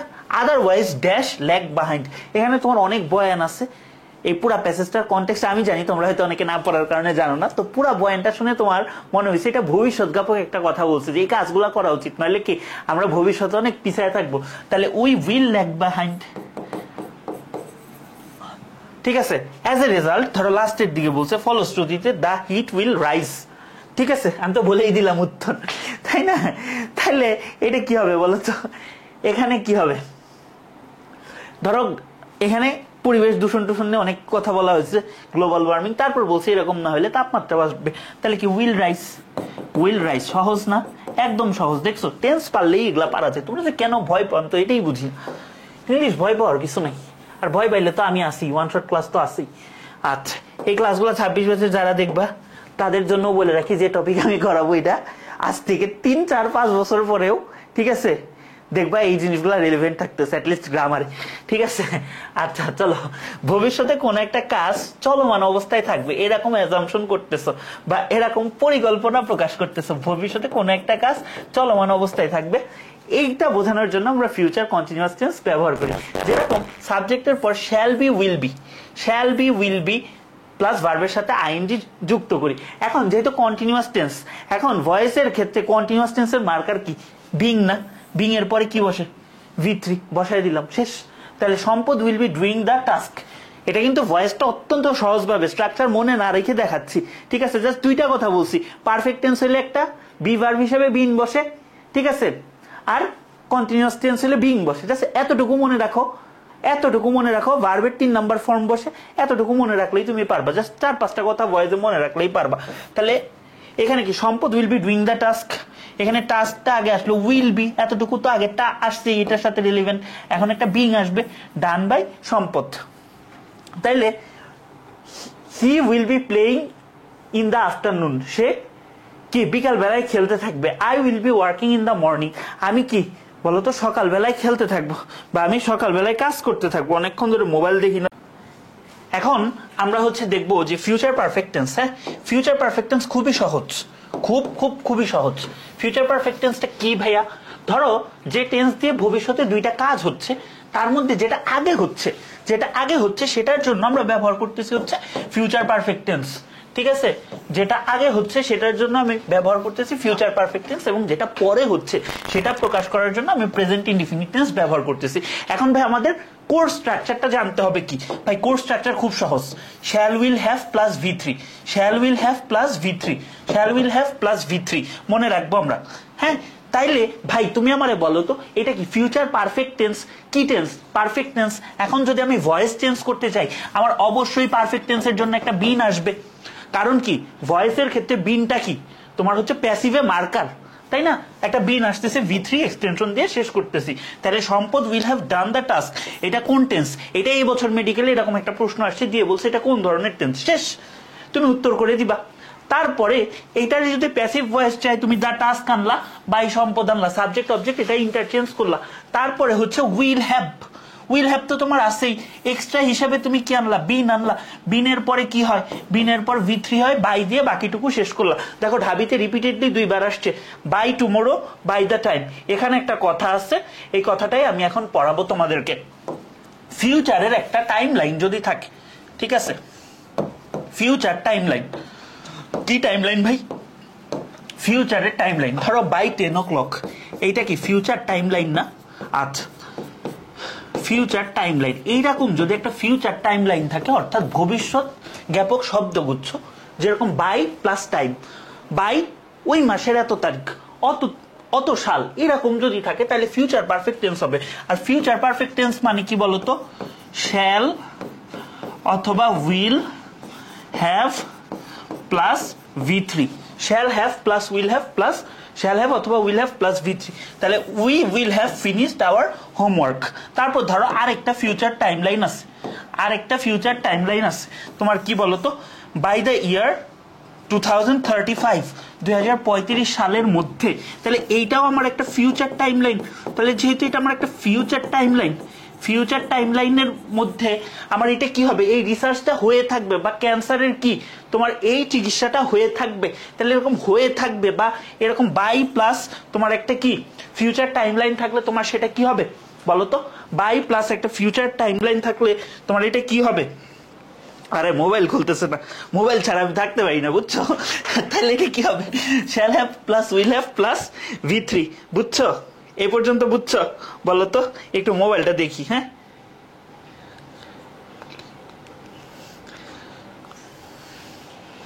ওকে। তারপরে আসো ফিউচার পারফেক্ট কন্টিনিউয়াস টেন্সের উপরে। ফিউচার পারফেক্ট কন্টিনিউয়াস টেন্স কি হবে বলো তো? সেম জিনিস না? এখানে কি হবে, যেহেতু ফিউচার পারফেক্ট কন্টিনিউয়াস টেন্স আছে, shall have been, will have বিন, এটা তো আমার থাকবেই, ঠিক আছে? শ্যাল হ্যাভ বিন অথবা উইল হ্যাভ বিন তো আমাদের থাকবে। এরপরে আমাদের ভার্বের সাথে একটা আইএনজি যুক্ত হবে, এরপরে আমাদের একটা ভার্বের সাথে আইএনজি যুক্ত হবে। তাইলে তুমি বলো তো ভাই, ফিউচার পারফেক্ট কন্টিনিউয়াস টেন্স আসলে টেন্সটা কিসের উপর ফোকাস করছে? কন্টিনিউয়াসের উপর। তাইলে এটারে প্যাসিভ করতে গেলে একটা কি আনবো? বিন আনবো। বিন আনছি আমরা, বিন তো আনছি, প্লাস এখানে আমি একটা বিইং আনবো, তাই না? বলো তো, এখানে আমি কি আনবো বলো তো? একটা বিইং আনবো। দেখো কিরকম, সম্পদ will have been doing the কি টাস্ক, এইটা আছে। তাহলে will have bin, will have bin being, এখানে আমার কি হবে বলো তো? বিং প্লাস V3 দিয়ে আমি শেষ করতেছি। টাইপিস্ট এটা ভুল করছে, তাইলে এখানেও আমার একটা টাইম লাইন থাকবে। এবং তাহলে কি, I will have been doing the work, তাহলে কি by the next year we will have been taking admission test. তোমরা যেটা হচ্ছে গত বছরের মধ্যে অ্যাডমিশন, মানে আগামী বছরের মধ্যে অ্যাডমিশন টেস্ট শেষ হয়ে যাবে। তো বুঝতে পারছো স্ট্রাকচারটা? এই স্ট্রাকচার থেকে টুকটাক প্রশ্ন আসতে পারে। এতটুকু হচ্ছে আমাদের টেন্সের পার্ট, এতটুকু কি আমাদের টেন্সের পার্ট। এরপরে আমাদের এই নিয়মগুলা থেকে বেশ প্রশ্ন আসে, যে কিছু ভার্ব আছে যেগুলার পরে আমাদের ভার্বের বেস ফর্ম বসে, কিছু ভার্ব আছে যেগুলার পরে আমাদের ভার্বের বেস ফর্ম বসে, যেরকম can, could, may, might, will, would, shall, should, will, তারপর হচ্ছে must, ought to, must, be to, have to, going to, need. এই ওয়ার্ডগুলোর পরে অন্য কোনো ভার্ব থাকলে সেটার বেস ফর্ম বসে। কিন্তু তুমি যদি এদেরকে প্যাসিভ করতে চাও, প্যাসিভ করার নিয়ম কি বলতো? এদের পরে বি যুক্ত করলে বি প্লাস V3 বসে। যেরকম আমি তোমাকে বলতেছি, she would take the responsibility, এইখানে তোমার প্রশ্নটা আসবে এইরকম, she would take the responsibility, সিবিলিটি, হ্যাঁ, রেসপন্সিবিলিটি। তাইলে এখানে উড আছে না ভাইয়া? উড আছে না? উড আছে না? তাহলে উড প্লাস কি হবে ভাই আমার? V1। তাহলে এখানে উডের পরে কি? Would take the responsibility. তাহলে এটারে তুমি প্যাসিভ ভয়েসে যখন করবা, তোমার তো এমনিই একটা বি আছে, এইটাই বলা হয়েছে দ্য রেসপন্সিবিলিটি উড বি। তাহলে বি এর পরে, শুধু বি এর পরে আরেকটা ভার্ব আসলে কি V3 হয়, তাহলে কি would be taken by her. ঠিক আছে, they have to present a new idea, তাহলে a new idea has to be presented by them. তাহলে আমরা যে কোর ভয়েসের কনসেপ্টটা পড়ছি, এইটা কি আমার কোর ভয়েসের কনসেপ্টটাই তো, তাই না? চলো আমরা সামনে আগাই। তারপরে আমরা এইটাও আরেকটা দেখবো, কেস 2 এটা। হ্যাঁ, আমাদের আরো কিছু এক্সপ্রেশন আছে যাদের পরে ভার্বের বেস ফর্ম বসে। যেরকম আসো আমরা একটু দেখি, had better, had rather, would better, এখানে would rather, have to, has to, am to, is to, are to, let, make, need, dare, এদের পরে যদি আরেকটা ভার্ব আসে তাহলে ভার্বের কি বেস ফর্ম বসে। এখানে আমরা কিন্তু already had better, would rather এগুলা কিন্তু স্পেশাল ইউজে দেখে আসছি। তাহলে তুমি আমাকে ভাইয়া বলো যে হ্যাড বেটার আছে, হ্যাড বেটারের পরে আরেকটা যদি ভার্ব আসে, এটা তো ভার্ব, তাহলে ভার্বের কি হবে? বেস ফর্ম হবে। তাহলে হ্যাড বেটারের পরে কি হবে? অবে দ্য প্যারেন্টস। তারপর কি? We had better study. ঠিক আছে, এটা কি V1 না? তাহলে স্টাডিটা কি হবে? স্টাডি কি এটা হবে। ঠিক আছে, উই হ্যাড বেটার স্টাডি, এটা বাদ দাও। ঠিক আছে, we had better study for the exam. হ্যাঁ, সো এটা আমাদের খেয়াল রাখতে হবে। ইটস অলরেডি টু লেট, মানে হ্যাড বেটার দিয়ে কি আমাদের এখন কি বোঝায়? একটা আদেশ বা উপদেশ দিচ্ছে, বা এটা করা উচিত এরকম একটা সেন্স দিচ্ছে। ভার্বের সাথে বেস ফর্ম হবে। আচ্ছা, তারপরে আসো এখন দেখি এটা কি হবে। Board question, relationship can also foster in work place which make weekly change the professional to social. এখন তুমি আমারে ভাই একটা কথা বলো, আমি পরের অংশটুকু পরে দেখি। আমার এখানে কি আছে? আমার এখানে কি আছে? আমার এখানে মেয়ে আছে, আমার এখানে মেয়ে আছে। অ্যাডভার্বের কথা বাদ দাও, অ্যাডভার্বের কথা বাদ দাও। তাহলে মেয়ের পর যদি একটা ভার্ব হয়, মেয়ের পরে যদি আমার একটা ভার্ব হয়, তাহলে কি হবে? ভার্বের বেস ফর্ম হবে। তাহলে কি কুইকলি চেঞ্জ হবে। ঠিক আছে, আচ্ছা, তাহলে ক্যান অলসো বি, রিলেশনশিপ কিন্তু নিজে নিজে তোমার কি মানে রিলেশনশিপের উন্নতি করা যায় না, রিলেশনশিপের উন্নতি ঘটাইতে হয়, তাহলে প্যাসিভ সেন্সে। তাহলে ক্যান এর পরে যদি প্যাসিভ সেন্সে বসাই তাহলে কি ক্যান একটা বি বসবে, ফস্টার্ড, কারণ কি বি এর পরে কি ভার্বের 3 নাম্বার ফর্ম, তাহলে কি উত্তর কি বি ফস্টার্ড। আরেকটা কি বসবে বলো তো, আরেকটা বসবে হচ্ছে চেঞ্জ। হ্যাঁ, ওকে।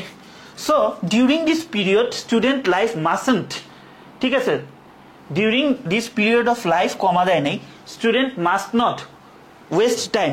এখন মাস্ট বলো, উড বলো, শুড বলো, এদের পরে যদি নটও থাকে তাও ভার্বের বেস ফর্ম বসে, তাহলে কি ওয়েস্ট হবে, ওয়েস্টই হচ্ছে। ঠিক আছে, এগুলা পারবা, এগুলা নিয়ে আর প্যারা নাই। চলো এখন আমাদের সার্টেইন কিছু আবার ভার্ব আছে যাদের পরে আমাদের ইনফিনিটিভ ফর্ম বসে। ইনফিনিটিভ ফর্ম বাই কি, ছোট্ট করে বলে দিচ্ছি, টু প্লাস ভার্বের বেস ফর্ম, এই পুরা এক্সপ্রেশনটাকে আমরা বলি হচ্ছে, আর এই যে টু, এটাকে আমরা বলতেছি ইনফিনিটিভ মার্কার। মেডিকেলে আসছিল যে ইনফিনিটিভ মার্কার কোনটা, ঠিক আছে, আমি অ্যাডমিশনের কোনো কথা ওয়ান শটে বলবো না বলছি, তাও মুখ দিয়ে চলে আসলো। তাহলে এই ভার্বগুলো আমরা একটু মনে রাখার চেষ্টা করবো। এখন বলবো ভাই কিভাবে, ভাই তুমি ছন্দ দিয়ে পারো, যেমনে পারো তুমি মনে রাখবা যেমনে পারো। এগুলা কি কি আমি এ থেকে জেড পর্যন্ত সাজায় দিছি, অ্যালাউ বলো, এগ্রি বলো, অ্যাডভাইস বলো, এইম বলো, এগুলা পড়বা। তারপর ধরো এই যে আর্জ, এই ভার্বটা থাকলে তুমি বুঝবা যে এরপরে যদি আমার আরেকটা ভার্ব আনতে হয় তাহলে সেটা ইনফিনিটিভ ফর্মে বসবে। তাহলে we urge him to stay home, I want him to write the letter, আমি চাই সে হচ্ছে কি চিঠিটা লেখুক। ঠিক আছে, তাইলে বলো তো এখানে কি কি হবে, এখানে ধরো এই লিস্টের মধ্যে হেল্পস ভার্বটা আছে, তাহলে ইট হেল্পস আস। দেখো এরপরে যদি আমি বসাই তাহলে ইট হেল্পস আস, এটা কি হবে বলো তো, হেল্পস এর পরে যদি বসে আমার একটা ইনফিনিটিভ ফর্ম বসাইতে হবে, তাহলে হেল্প প্লাস ইনফিনিটিভ ফর্ম। তাহলে ইনফিনিটিভ ফর্ম যদি হয় তাহলে এটা কি হবে, টু অ্যাকিউর, টু প্লাস ভার্বের base form, which be essential for education। তাইলে এখানে তোমার general knowledge, it helps us to acquire general knowledge. তাহলে একটু পরেই আমরা পড়বো, এটা হচ্ছে রিলেটিভ প্রোনাউন, এর ঠিক আগে যে বসে সেটা অনুসারে আমার অ্যান্টিসিডেন্টটা অনুসারে ভার্ব বসে। তাহলে এখানে কি জেনারেল নলেজ আছে, তাহলে কি সিঙ্গুলার ফর্ম, তাহলে এখানে কি হবে which is essential for our education। আচ্ছা, তারপর কি আছে, office and school goers find it very difficult dash rich there destination in time. তাহলে এখানে যদি আমি আরেকটা ভার্ব ইন্ট্রোডিউস করাইতে চাই, বা আমি যদি নর্মাল কথাই চিন্তা করি, তাহলে কি ডিফিকাল্ট টু রিচ, তাই না, সহজ না? এগুলো একটু নিয়মগুলো না জানলেও অনেক কিছু তোমার ন্যাচারাল এক্সপ্রেশনের মধ্যে চলে আসবে। সো ন্যাচারাল ইংলিশের প্রতি একটু সচেতন হইতে হবে, যদিও শুনতে ভালো লাগলেই সবসময় উত্তর হয় না, তাও একটু খেয়াল রাখবা। আচ্ছা, এখন এটার আমি কোনো ব্যাখ্যা দিব না, জাস্ট এটা মনে রাখবা যে প্রিপোজিশনের পরে আমাদের সাধারণত, আচ্ছা ব্যাখ্যা দিন হলে মনে থাকবে না, প্রিপোজিশনের পর সাধারণত আমাদের নাউন বসে। ঠিক আছে, এখন প্রিপোজিশনের পরে যদি আমাদের কিছু বসে, প্রিপোজিশনের পর এটা হচ্ছে কনসেপ্ট, আমার কিছু যদি বসে এটা হচ্ছে আমার নাউন। হ্যাঁ, এখন ধরো প্রিপোজিশনের পরে আমার একটা ভার্ব আছে, তাহলে এই ভার্বটারে আমার কিসে কনভার্ট করতে হবে বলতো, এই ভার্বটারে আমার কিসে কনভার্ট করতে হবে, নাউনে কনভার্ট করতে হবে। ভার্বকে কিভাবে আমি নাউনে কনভার্ট করতে পারি, আচ্ছা ভার্ব প্লাস আইএনজি যদি নাউনের মতো কাজ করে, এই ভার্ব থেকে নাউনের কনভার্সনটাকেই তো আমরা কি বলি বলতো, ভার্ব থেকে নাউনের কনভার্সনটাকেই কি আমরা বলি, জেরান্ট বলি। তাহলে এজন্য বলছে প্রিপোজিশনের পর কোনো ভার্ব থাকলে যেহেতু নাউন বানাইতে হবে, সেহেতু এই ভার্বের পরে আইএনজি বসবে।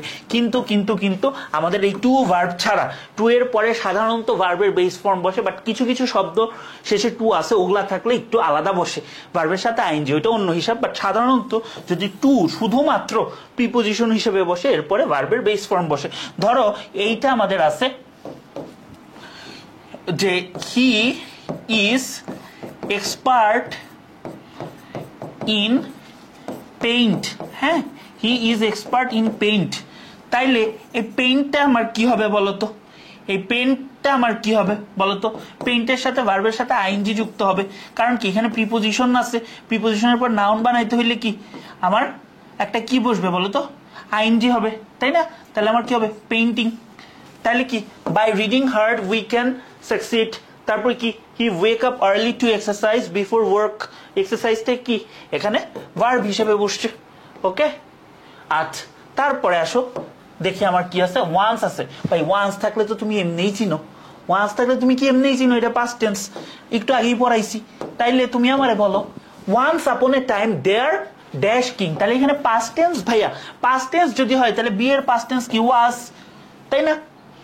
বি ভার্বের পাস্ট ফর্ম কি was, there was a king was very fond of, ভাই অফ আছে প্রিপোজিশন, এরপর যদি একটা ভার্ব থেকে ভার্বের সাথে আইএনজি, তাহলে কি ওয়াজ ফন্ড অফ নোয়িং, ওই যে বললাম না একটু পরে দেখাবো, এইটাই হচ্ছে একটু পরে সেটা, ঠিক আছে? আচ্ছা আচ্ছা, English is important for maintain communication with our development, কি আচ্ছা যাই ওগুলা বাদ দাও, ওগুলা বাদ, এখানে ফর আছে প্রিপোজিশন, এরপর একটা ভার্ব আছে, তাহলে এটারে নাউন বানাইতে হবে। তাহলে কি করব, মেইনটেইনটা কি একটা আইএনজি যুক্ত করে ফেলবো, তাহলে কি হবে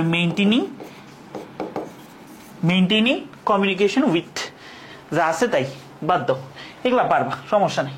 চলো এরপরে আবার আমাদের কিছু ভার্ব আছে, এইটা খুবই অ্যাডমিশন টেস্ট বলো বা যে কোনো জায়গার জন্য বলো, এটা খুব বেশি ইম্পর্টেন্ট।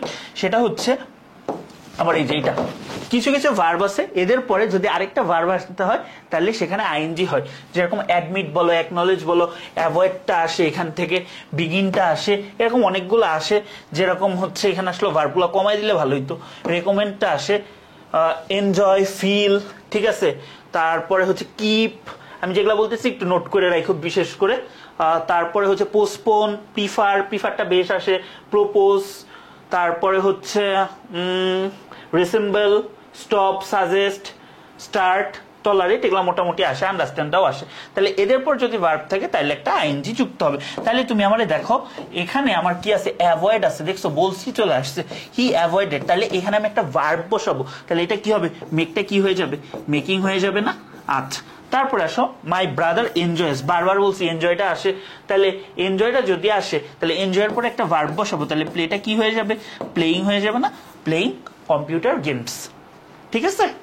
আচ্ছা চলো আমরা এরপর দেখি, I tried it for a month now it be so easy enjoyable that I kept do it. ভাই কিপ আছে, তুমি এটা পারবা, এটা খেয়াল করো, কিপের পরে যদি আমার একটা ভার্ব আসে তাহলে সেই ভার্বের সাথে কি হবে বলো তো, ভার্বের সাথে আইএনজি হবে, তাহলে কি ডুইং হবে, বুঝছো?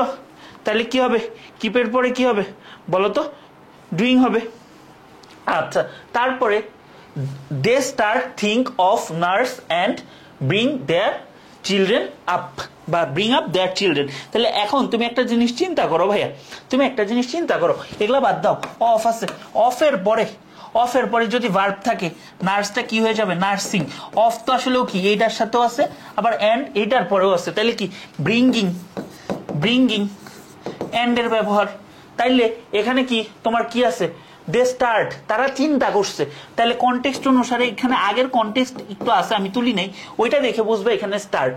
তারপরে হচ্ছে স্টার্ট এমন একটা ভার্ব, এর পরে যদি একটা ভার্ব আসে সেটার সাথে আইএনজি হবে, তাহলে কি থিঙ্কিং, তাহলে কি হবে থিঙ্কিং, তাহলে পুরাটা কি হবে, they start thinking of nursing and bringing up their children, ঠিক আছে? বুঝছো, বুঝতে পারছো? আশা করি বুঝছো, এইটা খুব ইম্পর্টেন্ট, এইটার কনসেপ্টটা বুঝলে বাকিগুলো এমনি বুঝবা। চলো সামনে যাই। হ্যাঁ আবার ওই যে আমি বললাম না কিছু এক্সপ্রেশন আছে এদের পরেও যদি ভার্ব থাকে তাহলে সেই ভার্বের সাথে আইএনজি হয়, ওই যে বলছিলাম না কিছু টু আছে তাদের পরে আইএনজি হয়, এই যে অ্যাকাস্টমড টু, ঠিক আছে, অ্যাডহেয়ার টু, ঠিক আছে, এগুলো একটু মনে রাখবা। যেরকম উডিও মাইন্ড দেবার যে কি হয়েছে, সবগুলো অ্যাডমিশনে একটা না একটা উডিও মাইন্ড দিয়ে প্রশ্ন আসছে, এজন্য আমি এটা লিখে রাখছি, আগে থেকেই ছিল। তো উডিও মাইন্ড এই এক্সপ্রেশনের পরে হ্যাভ তো একটা ভার্ব, এর সাথে কি হবে বলো তো, আইএনজি যুক্ত হবে, তাহলে would you mind having a cup of tea with me, ঠিক আছে? এর সাথে কি যুক্ত হইলো, এর সাথে আইএনজি যুক্ত হইলো। আচ্ছা তারপরে হচ্ছে এই যে বোর্ড কোয়েশ্চেন, হ্যাঁ বোর্ড কোয়েশ্চেন আসো দেখি, hour government offers a lot of opportunities to them with a view to দেওয়া আছে, উইথ এ ভিউ টুর পরে যদি আমাদের একটা ভার্ব থাকে তার সাথে আইএনজি যুক্ত হয়, তাহলে এলিমিনেটটা কি হয়ে যাবে বলো তো, এলিমিনেটটা হয়ে যাবে এলিমিনেটিং। আরে লেখা কেন এগুলা, হ্যাঁ ধুর, হ্যাঁ উইথ এ ভিউ টু, হ্যাঁ উইথ এ ভিউ টু আছে, এরপরে কি আমার একটা ভার্ব আসবে, তাহলে কি এক্সচেঞ্জিং হয়ে যাবে। তারপর টু আছে, টু টু এর পরে আমার যাই আসুক, যেটা হ্যাভ টু, এটা একটা প্রিপোজিশন হিসাবে, তাহলে কি হ্যাভ টু লার্ন ইংলিশ হবে। We can't help, could not help, এগুলা থাকলে রিলাইটা কি হয়ে যাবে, রিলাইং হয়ে যাবে। উত্তরগুলো মুছে নেই, আচ্ছা বাদ দাও, ব্যাপার না। আসো, তারপরে এই যে ক্লাসের শুরুতে একটা কথা বলছিলাম না, এই নিয়মটা হচ্ছে এই যে এইটা, এটা থেকে ভালোই প্রশ্ন আসে, একটু দেখে রাখো। সেটা হচ্ছে হ্যাভ হ্যাজ, কি বলতো, have has, get, become, grow, to be, being, have to, having, এই যে কয়েকটা ভার্ব আছে, এদের পর যদি একটা ভার্ব আসে তাহলে সেটা কি হবে, V3 হবে। তাহলে সেটা কি হবে, V3 হবে। যেরকম আসো আমি এটা দেখাই, হ্যাঁ, আই হ্যাভ বিকাম টায়ার্ড, তাইলে হ্যাভ আছে, এরপরে আরেকটা ভার্ব আসবে, তাহলে এটা কি হবে, বিকামটা বিকামই হবে। কারণ কি, বিকাম, বিকেম, বিকাম। আবার দেখো পিপল গেট, গেটের পরে একটা ভার্ব আছে, তাহলে এটা কি হবে, এক্সস্টটা কি হয়ে যাবে, exhausted, V3, exhausted by traffic jam. ঠিক আছে, আচ্ছা দেখো তারপর কি আছে, স্টুডেন্টস গেট দেমসেলফ, অ্যাডমিট আছে ভাই, অ্যাডমিট আছে, অ্যাডমিটটা কি হয়ে যাবে বলো তো, অ্যাডমিটেড হয়ে যাবে। কি রে এগুলো লেখা কেন? ঠিক আছে, বুঝছো এই পর্যন্ত? এই পর্যন্ত ক্লিয়ার বলো তো, এ পর্যন্ত ক্লিয়ার কিনা? আশা করি এ পর্যন্ত ক্লিয়ার। তারপরে আসো আরেকটা দেখি আমরা, ক্লজ রিডাকশন। আসলে এটা এইচএসসি তে আমি ভাবছিলাম না পড়াবো, এফআরবি বা অন্য জায়গায় পড়াইছি, বাট ওয়ান শটে এটা দিব কিনা বুঝতেছিলাম না, বাট যেহেতু আসছে প্রশ্ন সেহেতু দিতে বাধ্য হইলাম কাইন্ড অফ। হ্যাঁ, তো আসলে এটা একটু বুঝি। হ্যাঁ, কখনো কখনো দুইটা বাক্য বা ক্লজকে যুক্ত করার জন্য একটা সাবঅর্ডিনেট ক্লজের ভার্বের সাথে আইএনজি যুক্ত করতে হয়। এটার মেইন কনসেপ্ট হচ্ছে ক্লজ রিডাকশন বা রিডিউসড ক্লজ। হ্যাঁ, রিডিউসড ক্লজ, মেইন কনসেপ্টটা হচ্ছে রিডিউসড ক্লজ বা হচ্ছে ক্লজ রিডাকশন। তোমার এত কিছু বোঝা লাগবে না, তুমি জাস্ট এটা বুঝো। এক্সাম্পল গুলো দেখো, a football match is arranged between two teams where each team contains 11 players. তুমি চিন্তা করো ভাইয়া, এইটা একটা কি প্রিন্সিপাল ক্লজ, এইটা একটা সাবঅর্ডিনেট ক্লজ, এইটা কি ক্লজ, প্রিন্সিপাল ক্লজ। ঠিক আছে, এইটা কি, এইটা হচ্ছে সাবঅর্ডিনেট ক্লজ, এসসি। এখন তোমার এমন একটা সিস্টেমে আনতে হবে যে একটা বাক্যের মধ্যে আনবা, এটা তো তোমার কি কমপ্লেক্স সেন্টেন্স বলতে পারো, বাট তুমি এমন একটা কিছু আনবা যেটা হচ্ছে সিম্পল সেন্টেন্স হবে। তাইলে তোমার একটা সহজ উপায় আছে, সহজ উপায় হচ্ছে এই যে তোমার সাবঅর্ডিনেট ক্লজ, এগুলা কাইটা দিবা, এগুলা কাইটে দিবা। ঠিক আছে, কাইটে দিয়ে যে ভার্বটা থাকবে, ভার্বের সাথে আইএনজি বসাই দিবা, শেষ। তাইলে দেখো মিনিং ঠিক থাকে নাকি। A football match is arranged between two teams containing 11 players for each team. এটা ঢাকা বোর্ড 2014-তে আসছিল, দেখে এই রুলসটা আমি এইচএসসি 23 ব্যাচে করাইছিলাম। পোলাবার লিটারালি আমরা গালি দিছিল, ভাই এটা করাইছেন কেন, এটা তো কোনো জায়গায় পড়িনি। বাট ফরচুনেটলি অথবা আনফরচুনেটলি কোন একটা বোর্ডে চলে আসছিল, সো এই জন্যই করাইলাম। হ্যাঁ, তো আশা করি বুঝতে পারছো। তাইলে একটা আমার মেইন ক্লজ বা প্রিন্সিপাল ক্লজ, একটা হচ্ছে সাবঅর্ডিনেট ক্লজ। এখন ওইটারে আমি রিডাকশন করব। কি রিডাকশন করব ভাই, সাবঅর্ডিনেট ক্লজের ভার্বের আগ পর্যন্ত বাদ দিয়ে ভার্বের সাথে আইএনজি যোগ করে দিব, শেষ। আচ্ছা দেখো, এইটা খুব সহজ। এইটা হচ্ছে ইনভাইটরে কি বলতো, ইনভেন্টরে কি, ইনভেন্টিং দিয়ে করতে পারবো, কারণ দুইটা ইভেন্ট একসাথে হইছে। তো সেই ক্ষেত্রে আমি এটা ক্লজ রিডাকশন ইনভেন্টিং দিয়ে করতে পারলাম। বাট এইটা হচ্ছে অ্যাকচুয়াল এক্সাম্পল। হ্যাঁ দেখো, এইটা হচ্ছে অ্যাকচুয়াল, এইটা আর এইটা হচ্ছে অ্যাকচুয়াল এক্সাম্পল। তাহলে দেখো, they have to wait on roads after hours, face unbearable sufferings. তাইলে এতটুকু একটা প্রিন্সিপাল ক্লজ। তাহলে এখানে আমি হু দিয়ে এই তো সেন্টেন্সটা বাড়াই ফেলতে পারতাম, হু হ্যাভ টু সাফার এগুলা দিয়ে আমি বাড়াইতে পারতাম, বা হু হ্যাভ টু ফেস এগুলা আমি বাড়াইতে পারতাম। তাহলে হু হ্যাভ এগুলা কেটে দিব, কেটে দিয়ে এখানে আমার ডিরেক্ট ভার্বটা আছে, ভার্বের সাথে আইএনজি লাগাই দিব, শেষ শেষ। এটা চিন্তা করতে হবে। দেখো, it arrange between two teams contain 11 player. ধরো একটা ফুটবল ম্যাচ, ঠিক আছে, 11 জনই তো থাকলে, বা ক্রিকেট, ধরো ইট ইজ অ্যারেঞ্জ, কারণ কি এটা অ্যারেঞ্জ করা হয়। আচ্ছা, তাহলে কি এখানে দেখো কি আছে, হুইচ কন্টেইনস বা ওয়্যার ইচ টিম কন্টেইনস, এতটুকুরে আমি বাদ দিয়ে দিছি। তাহলে এতটুকুরে যদি আমি বাদ দেই ভাইয়া, তাহলে কন্টেইনটা কি থাকে, কন্টেইনটা হয়ে যায় কন্টেইনিং। হ্যাঁ, কন্টেইনটা হয়ে যায় কন্টেইনিং। বুঝছো? ক্লিয়ার? চলো আমরা সামনে আগাই। এখন ক্লজ রিডাকশনের আরেকটা সিস্টেম আছে, কখনো কখনো আইএনজি যুক্ত না করে ভার্বের পাস্ট পার্টিসিপল ফর্ম অ্যাড করা যায়। ঠিক আছে, V3 অ্যাড করা যায়। ধরো ওইখানে প্রেজেন্ট টেন্সে ছিল, আইএনজি লাগাই দিছি। এখানে তো ভাই ইট ওয়াজ প্লেড, পাস্ট টেন্সে আছে। তাইলে ধরো এইটা হচ্ছে compound sentence, that was the most exciting game and দিয়ে যুক্ত করছে and it was played by two strong teams. এখন আমি ভাই এগুলা বাদ দিয়ে দিব, আমার দরকার নেই, আমার একটা সেন্টেন্সে আনতে হবে, তাহলে এগুলো বাদ বাদ, তাহলে কি খালি প্লেড দিয়ে দিব। That was the most exciting game played by two strong teams. এখানে একটা ক্লজে রূপান্তর করা হয়েছে, একটা সিঙ্গেল ক্লজে রূপান্তর করা হয়েছে, এইটাই হচ্ছে আমার ক্লজ রিডাকশন। তাইলে দেখো এইটা বলি, হ্যাঁ কোনটা করানো যায়, কুয়াকাটা লোকালি, লোকালি এটারে আমি তো বলতে পারি লোকালি হুইচ ইজ নোনড অ্যাজ, বাদ দাও, এটা আমার ক্লজ রিডাকশন, বোঝাই যাচ্ছে এটা বাদ, তাহলে কি নোনড হবে, ঠিক আছে নোনড হবে। বুঝছো কিভাবে থট প্রসেসটা? নোন ড্যাশ সাগর কন্যা dash uncommon scenic spot of Bangladesh, তাহলে কি বি ভার্ব আছে, বি ভার্ব থাকলে কি হয় তোমরা সবাই জানো, এটা কি আমার নতুন করে বলার কিছু আছে? বি ভার্ব থাকলে কি হয় বলো, কি হবে? ইজ হবে, এটা তো বোঝাই যায়, তাই না? এগুলো পারবা। দেখো this is the most exciting and enjoyable game which is played across the world, ঠিক আছে, which is played across the world, which is played, ঠিক আছে এইটা আছে, তুমি এটা বাদ দাও, তুমি এটা which is টা বাদ দাও, খালি played দাও, played across the world, ঠিক আছে বুঝছো? চলো সামনে আগে। এখন হচ্ছে রিলেটিভ প্রোনাউন সমাচার, এটা থেকে অ্যাডমিশনে প্রচুর প্রশ্ন আসে, এবারও ঢাবিতে প্রশ্ন আসছে, আমি এই কথাই বলবো না, ওয়ান শট ক্লাসে নো অ্যাডমিশন।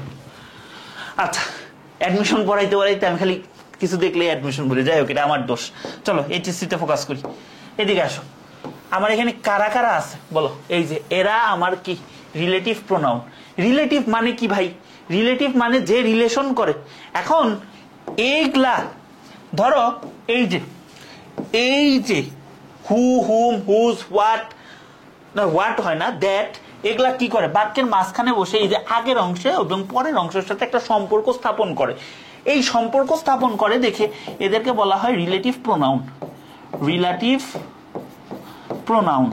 আচ্ছা ভাই রিলেটিভ প্রোনাউন থাকলে আমার কি লাভ? হ্যাঁ রিলেটিভ প্রোনাউনটা তুমি আগে চিনলা, এর সাথে এবং এর সাথে সম্পর্ক স্থাপন করতেছে, তাহলে রিলেটিভ প্রোনাউনের পরে না সরি আগে, ঠিক আগে যে আছে, রিলেটিভ প্রোনাউনের ঠিক আগে যে আছে সেটা কি রিলেটিভ প্রোনাউনের পূর্বপদ, রিলেটিভ প্রোনাউনের পূর্বপদ।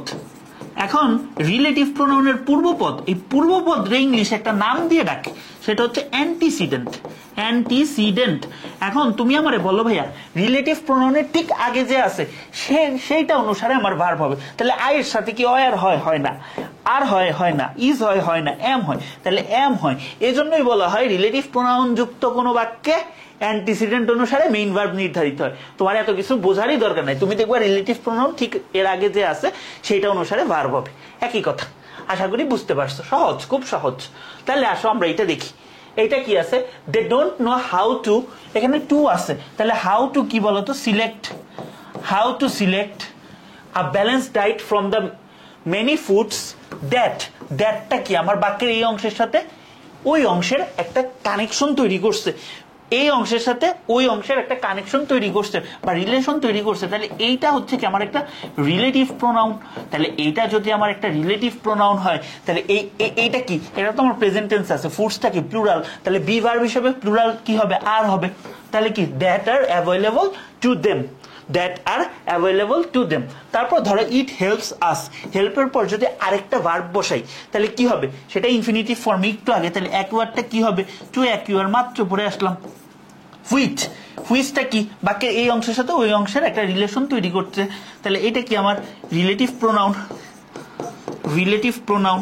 তাহলে রিলেটিভ প্রোনাউন যদি হয় তাইলে কি হবে ভাই বলতো, রিলেটিভ প্রোনাউন হইলে ঠিক তার আগে যে আসে সে অনুসারে আমার ভার্বটা হয়, তাহলে জেনারেল নলেজের সাথে কি হবে, ইজ হবে, কারণ কি এটা সিঙ্গুলার এন্টিটি, তাহলে বি ভার্ব সিঙ্গুলার এন্টিটি, মানে এটা সিঙ্গুলার এন্টিটি বোঝাচ্ছে, প্লাস হচ্ছে প্রেজেন্ট টেন্সে, তাহলে বি ভার্ব কি ইজ হবে। এগুলা পারবা, এগুলা আর আমার পড়ানোর কিছু নাই।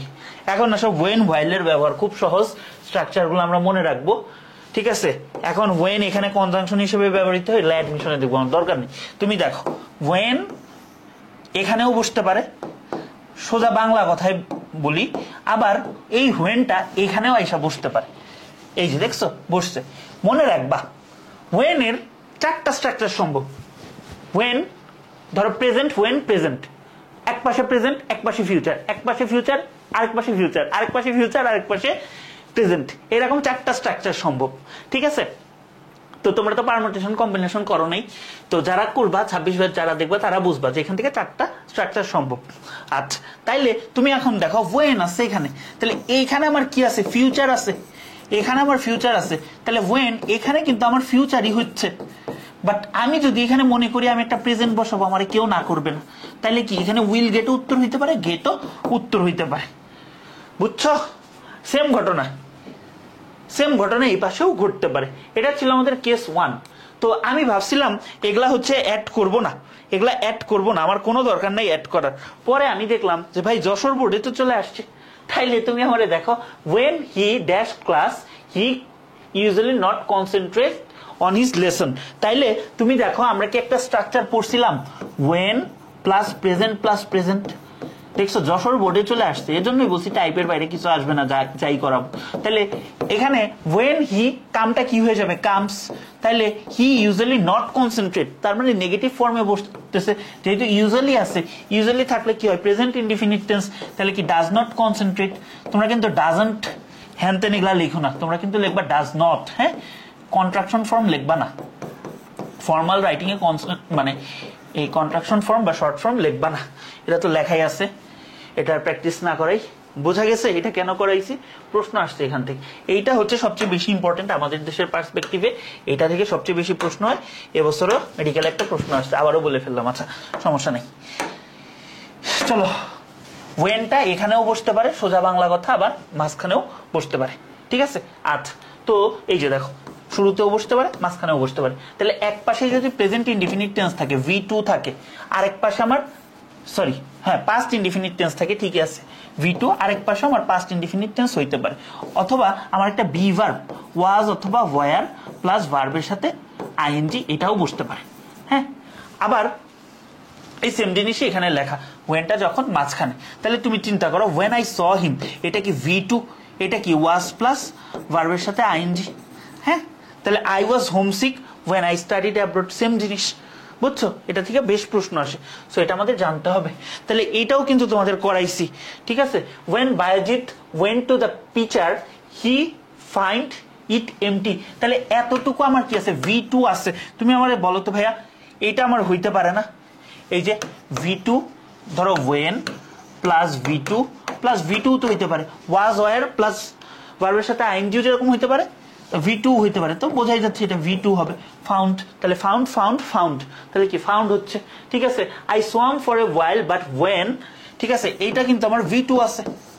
But when the weather got cold I quit, তাহলে এখানে অনেকে ভুল করে এটাই লিখে দিয়ে আসবে, তো কোয়াইটই তো V2 কি কোয়াইট, ঠিক আছে, বা কুইট আসলে উচ্চারণটা, তাহলে এটা কি কুইট হচ্ছে।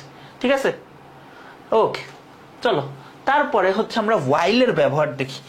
ওয়াইলের ব্যবহারটাও মোটামুটি ইম্পর্টেন্ট। তাহলে আবারও সেম কথা, ওয়াইল এখানেও বসতে পারে, এখানেও বসতে পারে। তাহলে ওয়াইলের এক পাশে যদি প্রেজেন্ট কন্টিনিউয়াস টেন্স থাকে, তাহলে আরেক পাশে কি প্রেজেন্ট ইনডিফিনিট টেন্স বা প্রেজেন্ট কন্টিনিউয়াস টেন্স হইতে পারে। মেন কথা ভাই, দুই পাশে আমার কন্টিনিউয়াস থাকতে পারে, কিন্তু দুই পাশে ইনডিফিনিট থাকবে না, অবশ্যই এক পাশে কন্টিনিউয়াস টেন্স থাকবে, এটা হচ্ছে মেন কথা। অবশ্যই ওয়াইলের এক পাশে কন্টিনিউয়াস টেন্স থাকবে, এটা খুবই ইম্পর্টেন্ট কথা। কন্টিনিউয়াস টেন্স থাকবে, হ্যাঁ, ওয়াইলের এক পাশে অবশ্যই কন্টিনিউয়াস টেন্স থাকবে। তাহলে আই এম লার্নিং ইংলিশ ওয়াইল, তাহলে এখানে কি আমার প্রেজেন্ট কন্টিনিউয়াস টেন্স আছে, তাহলে এখানেও আমি কন্টিনিউয়াস টেন্স দিয়ে বসাইতে পারি। তারপর he is not learning anything while he is at home, same ঘটনা। ঠিক আছে, আশা করি বুঝতেছো। তারপরে আসো আমরা ওয়াইলের আরেকটা কেসে চলে যাই। তাহলে ওয়াইলের এখানে প্রথমে ওয়াইল আছে, এখানে মাঝখানেও ওয়াইলটা বসতে পারে। তাহলে ওয়াইলের এখানে যদি পাস্ট ইনডিফিনিট টেন্স থাকে তাহলে এই পাশে আমার পাস্ট ইনডিফিনিট টেন্সও থাকতে পারে, আবার পাস্ট কন্টিনিউয়াস টেন্সও থাকতে পারে। অর্থাৎ আমি কিন্তু স্কেলিটনটা দেখাই, স্কেলিটনটাই মনে থাকবে। ঠিক আছে, তুমি যখন তোমাকে পাস্ট ইনডিফিনিট টেন্স বলবে তুমি সবার আগে চিন্তা করবা কি V2। তোমাকে যখন বলবে পাস্ট কন্টিনিউয়াস টেন্স তখন তুমি চিন্তা করবো ওয়াজ এর প্লাস ভার্বের সাথে আইএনজি। সো এই স্কেলিটন গুলা চিন্তা করতে হবে। তাহলে সেম ঘটনা, এখানে V2 থাকলে এখানে কি V2 বসতে পারে। সাধারণত ওয়াজ এর প্লাস ভার্বের সাথে আইএনজিটাই বেশি বসে, কারণ কি ওয়াইল দিয়ে সাধারণত একটা চলমান ঘটনাকে বোঝানো হয়। যেহেতু একটা চলমান ঘটনাকে বোঝানো হয় তাই ভার্বের সাথে আইএনজি বসে। তাহলে আই স হিম, এতটুকু V2, তাহলে হি ওয়াজ প্লেইং, তাহলে এখানে কি ওয়াজ ওয়ার প্লাস ভার্বের সাথে আইএনজি বসতেছে, কারণ আমি তাকে দেখছি যখন সে একটা বল নিয়ে খেলতেছিল। ঠিক আছে, শেষ।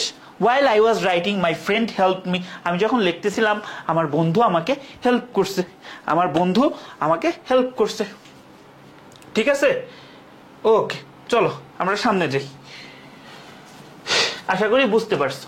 এরপরে হচ্ছে সেম ঘটনা ভাই, ওয়াইলের ঠিক পরে, ধরো ওয়াইলের পরে যখন কোনো সাবজেক্ট নেই, ওয়াইলের পরে যখন কোনো সাবজেক্ট নেই, টাইটেলটা দাও।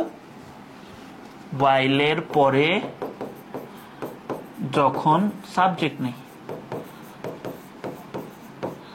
সাবজেক্ট নেই। হ্যাঁ, আচ্ছা, ওয়াইলের পরে যখন কোনো সাবজেক্ট নেই ডিরেক্ট একটা ভার্ব আছে, তাহলে ওয়াইলের পরে কি আছে, ভার্ব আছে, ওয়াক। তাহলে ওয়াকটা কি হয়ে যাচ্ছে, ওয়াকটা ওয়াকিং হয়ে যাচ্ছে। তাহলে while walking in the morning I met him, I got hurt my leg while, তাহলে কি কোনো সাবজেক্ট নাই, নো সাবজেক্ট। তাহলে যে আমার ভার্বটা আছে, ভার্বের সাথে কি হয়ে যাবে বলো তো, ভার্বের সাথে আইএনজি হয়ে যাবে। ঠিক আছে, ভার্বের সাথে আইএনজি হয়ে যাবে। তাহলে প্লেটা কি হয়ে যাবে, প্লেইং হয়ে যাবে। বুঝছো? তাহলে আসো আমরা এটা দেখি। এই রুলসটা সবচেয়ে বেশি ইম্পর্টেন্ট। ওইটা ছিল অ্যাডমিশনের জন্য, এটা বোর্ডের জন্য। হ্যাঁ, আচ্ছা আসো। ওয়াইল ইট আছে, তাহলে কোনো সাবজেক্ট আছে না, ওয়াইল ইটিং হবে। উই শুড, শুডের পরে যদি কোনো ভার্ব থাকে তাহলে কি, we should bear in mind V1।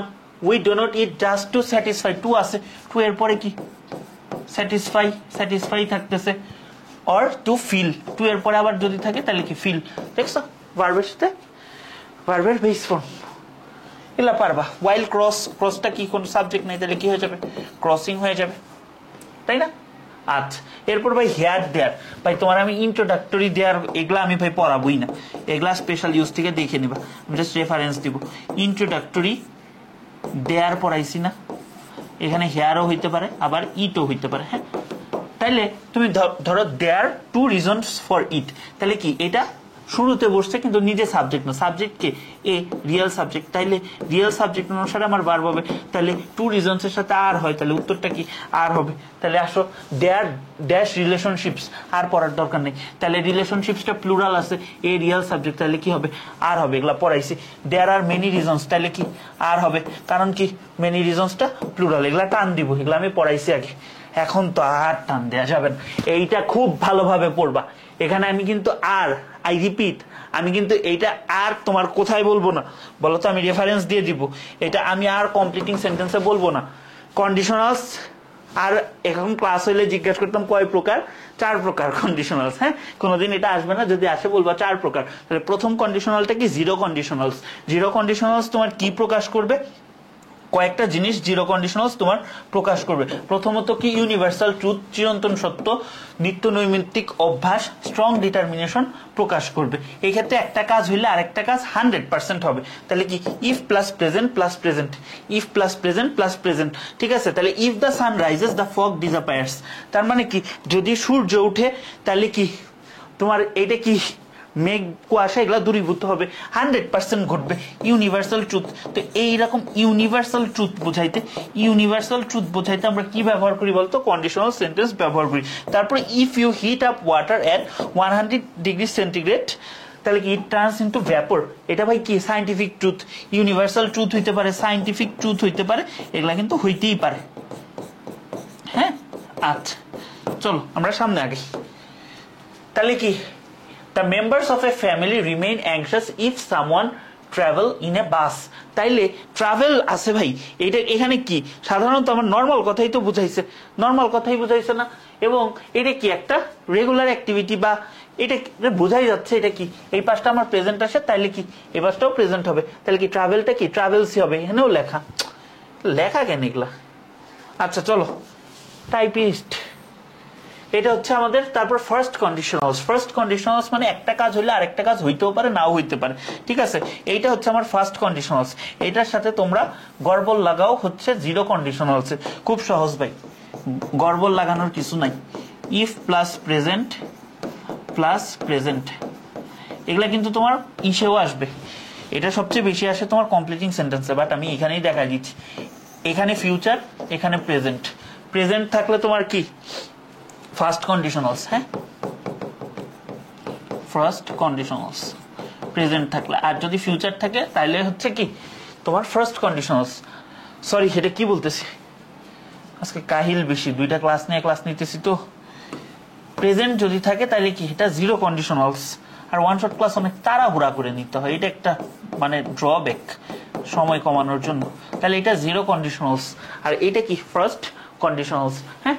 আচ্ছা তাহলে দেখো, if we study attentively we will perform well in the exam, তাহলে তুমি বলতে পারো ভাই আমরা ঠিকভাবে পড়লে তো 100% পরীক্ষায় ভালো করবো না, তুমি ঠিকভাবে পড়লেই ভালো করবে না, তোমার ওই দিন পরীক্ষা ভালো হইতে হবে, ঠিক আছে, তোমার লাক ভালো হইতে হবে, অনেক ব্যাপার আছে, তাহলে তুমি যদি ঠিকঠাক ভাবে পড়াশোনা করো তাহলে 50% বা এর চেয়ে বেশি শিওর তুমি ভালো করবা। তাহলে এই জিনিসটা আমার, এটা তো রাইট ফর্ম অফ ভার্বে তোমার এভাবে আসবে, এখানে ডাক দিয়ে আসবে পারফর্ম, তোমার লিখতে হবে কি উইল পারফর্ম, ঠিক আছে। তো এইটা তোমার ইসে কিভাবে আসবে কমপ্লিটিং সেন্টেন্সে, জাস্ট আমি দেখাই দিচ্ছি, if we study attentively, just এতটুকু দিয়ে আমার রেখে দিবে, এইটুকু তোমার কমপ্লিট করতে হবে, তাহলে এটা কিন্তু আর কমপ্লিটিং সেন্টেন্সে পড়াবো না, ঠিক আছে। চলো সামনে যাই।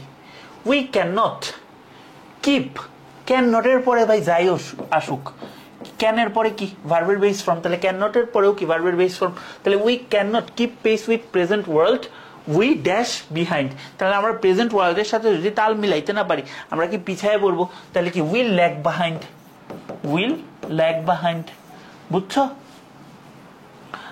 তারপরে কি,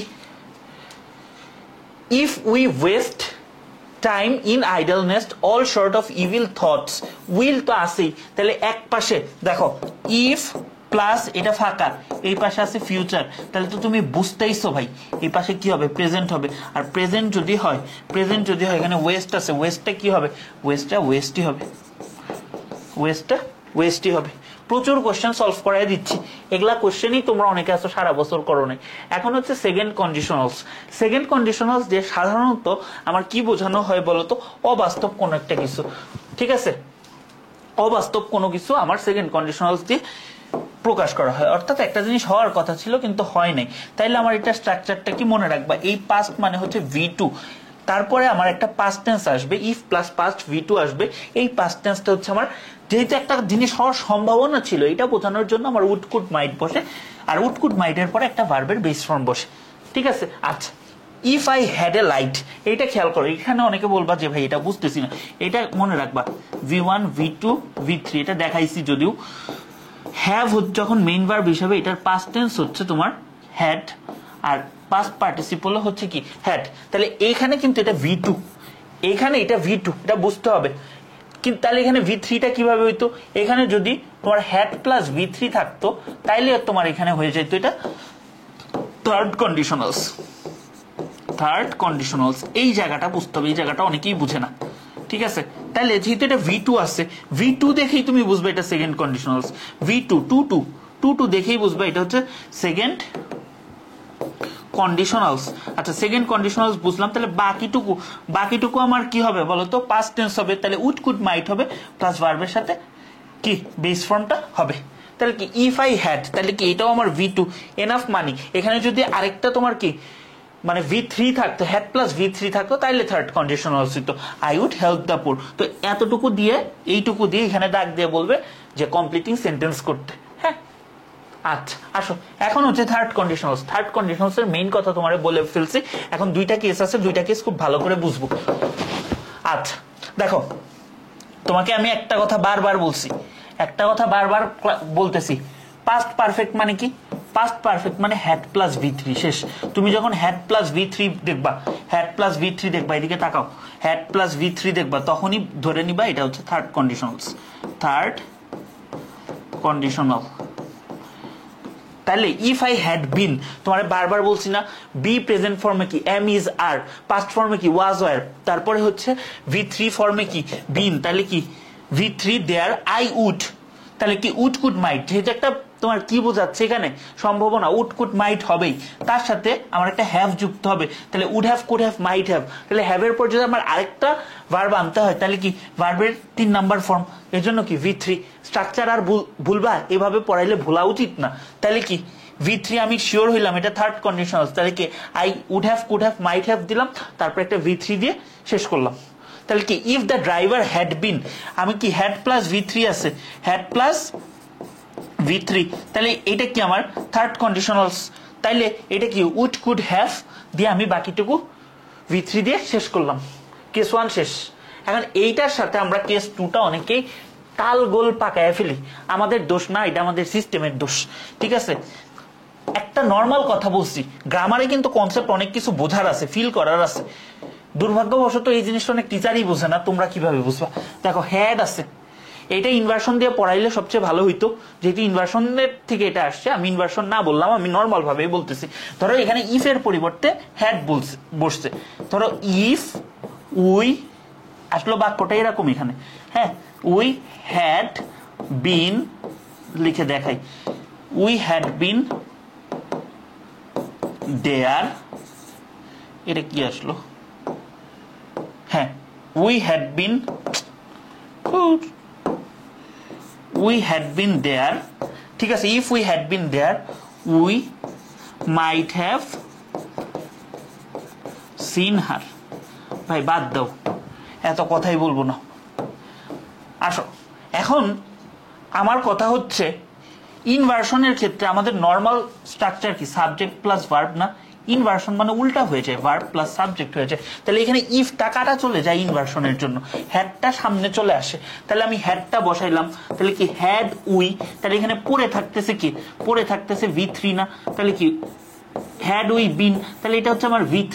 তাহলে তুমি দেখবা হ্যাড এর পরে V3 আছে নাকি, হ্যাড এর পরে যদি V3 থাকে, হ্যাড এর পরে যদি V3 থাকে তাহলে থার্ড কন্ডিশনালস, এই জন্যই বারবার বলছি V3 আছে নাকি দেখবা, V3 থাকলে থার্ড কন্ডিশনালস, কিন্তু হ্যাড এর পর যদি V2 থাকে, V2 যদি থাকে তাহলে কিন্তু সেকেন্ড কন্ডিশনালস, এই জায়গাটা ভুল করা যাবে না, ঠিক আছে।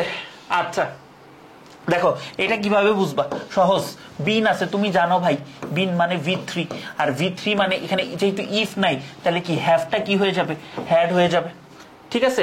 এই যে দেখো হ্যাড আই হ্যাড, অনেকে এটা দেখে লাফাবা, ভাই এটা কি, ভাই কিছুই না, এখানে আসলো ইফ আই হ্যাড, এই হ্যাডটা দিয়ে ধরো ইফ আই হ্যাড, এটা বুঝাইছে, এটা এখানে চলে আসছে, এটা কাটা গেছে, তাইলে এখানে যে হ্যাডটা পড়ে আসছে এটা কি V3 না, কারণ কি হ্যাড আই হ্যাড, এটা বোঝাই যাচ্ছে এটা হচ্ছে V3, ঠিক আছে। If I have had, if I, এটা আসলেও জিনিসটা হচ্ছে ইফ আই হ্যাভ হ্যাড, ঠিক আছে, ব্যাপারটা হচ্ছে এরকম।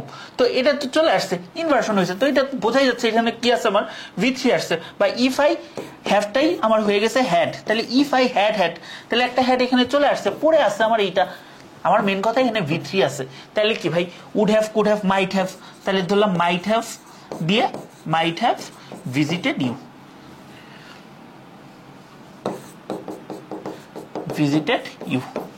আই থিঙ্ক আর তোমাদের এটা ভুল হবে না, অ্যাজ ইফ অ্যাজ দো ভাই আমি এটা পড়াবো না, স্পেশালি ইউজ থেকে দেখে নিও, শুধু একটা কথাই বলবো, জাস্ট আমি মনে করাই দিব, কিচ্ছু না। এখানে যদি অ্যাজ ইফ এর আগে প্রেজেন্ট টেন্স V1 থাকে, এটা হয়ে যাবে V2, তাহলে সম্পদ স্টকস V1 আছে, এটা হয়ে যাবে V2। সম্পদ এমন ভাবে কথা বলে যে সে আমাদের ফিজিক্স পড়ে, ঠিক আছে। তারপর ধরো এই যে এইটা দেখো, এখানে আমার কি আছে, এখানে আমার আছে V2, তাহলে V2 থাকলে আমি কি বলছিলাম, এটা কি হবে হ্যাড প্লাস V3, তাহলে হি behaved as if nothing had happened, ঠিক আছে। এটা আরো ডিটেলসের জন্য স্পেশাল ইউজে দেখে নিও। আচ্ছা তাহলে আমার নজরটা কই দিতে হবে, এইখানে V1 না V2, সেম জিনিস, হি বিহেভস দিয়ে করলে এখানে হ্যাপেন্ড দিলেও হয়ে যেত। আচ্ছা তারপর দেখো but the students now days act as though, ঠিক আছে, এখানে কি আছে অ্যাক্ট আছে, অ্যাক্ট আছে, তার মানে আমার এখানে V1 আছে, V1 থাকলে এটা কি হবে বলো তো, V2 হবে, তাহলে কি দে নিউ হবে। ঠিক আছে, আচ্ছা আশা করি বুঝছো, আর এখান থেকে লাগবে না। তারপর হচ্ছে আমাদের জেরান্ড সমাচার। ভাই খুব সহজ, জেরান্ড মানে কি আমাদের অলরেডি বলছি, ভার্ব থেকে নাউনে কনভার্সনের জন্য, হ্যাঁ, যে প্যাথওয়ে এটাই হচ্ছে জেরান্ড। ভার্ব থেকে নাউনে কনভার্সনের জন্য যে পাথওয়ে সেটাই হচ্ছে gerund.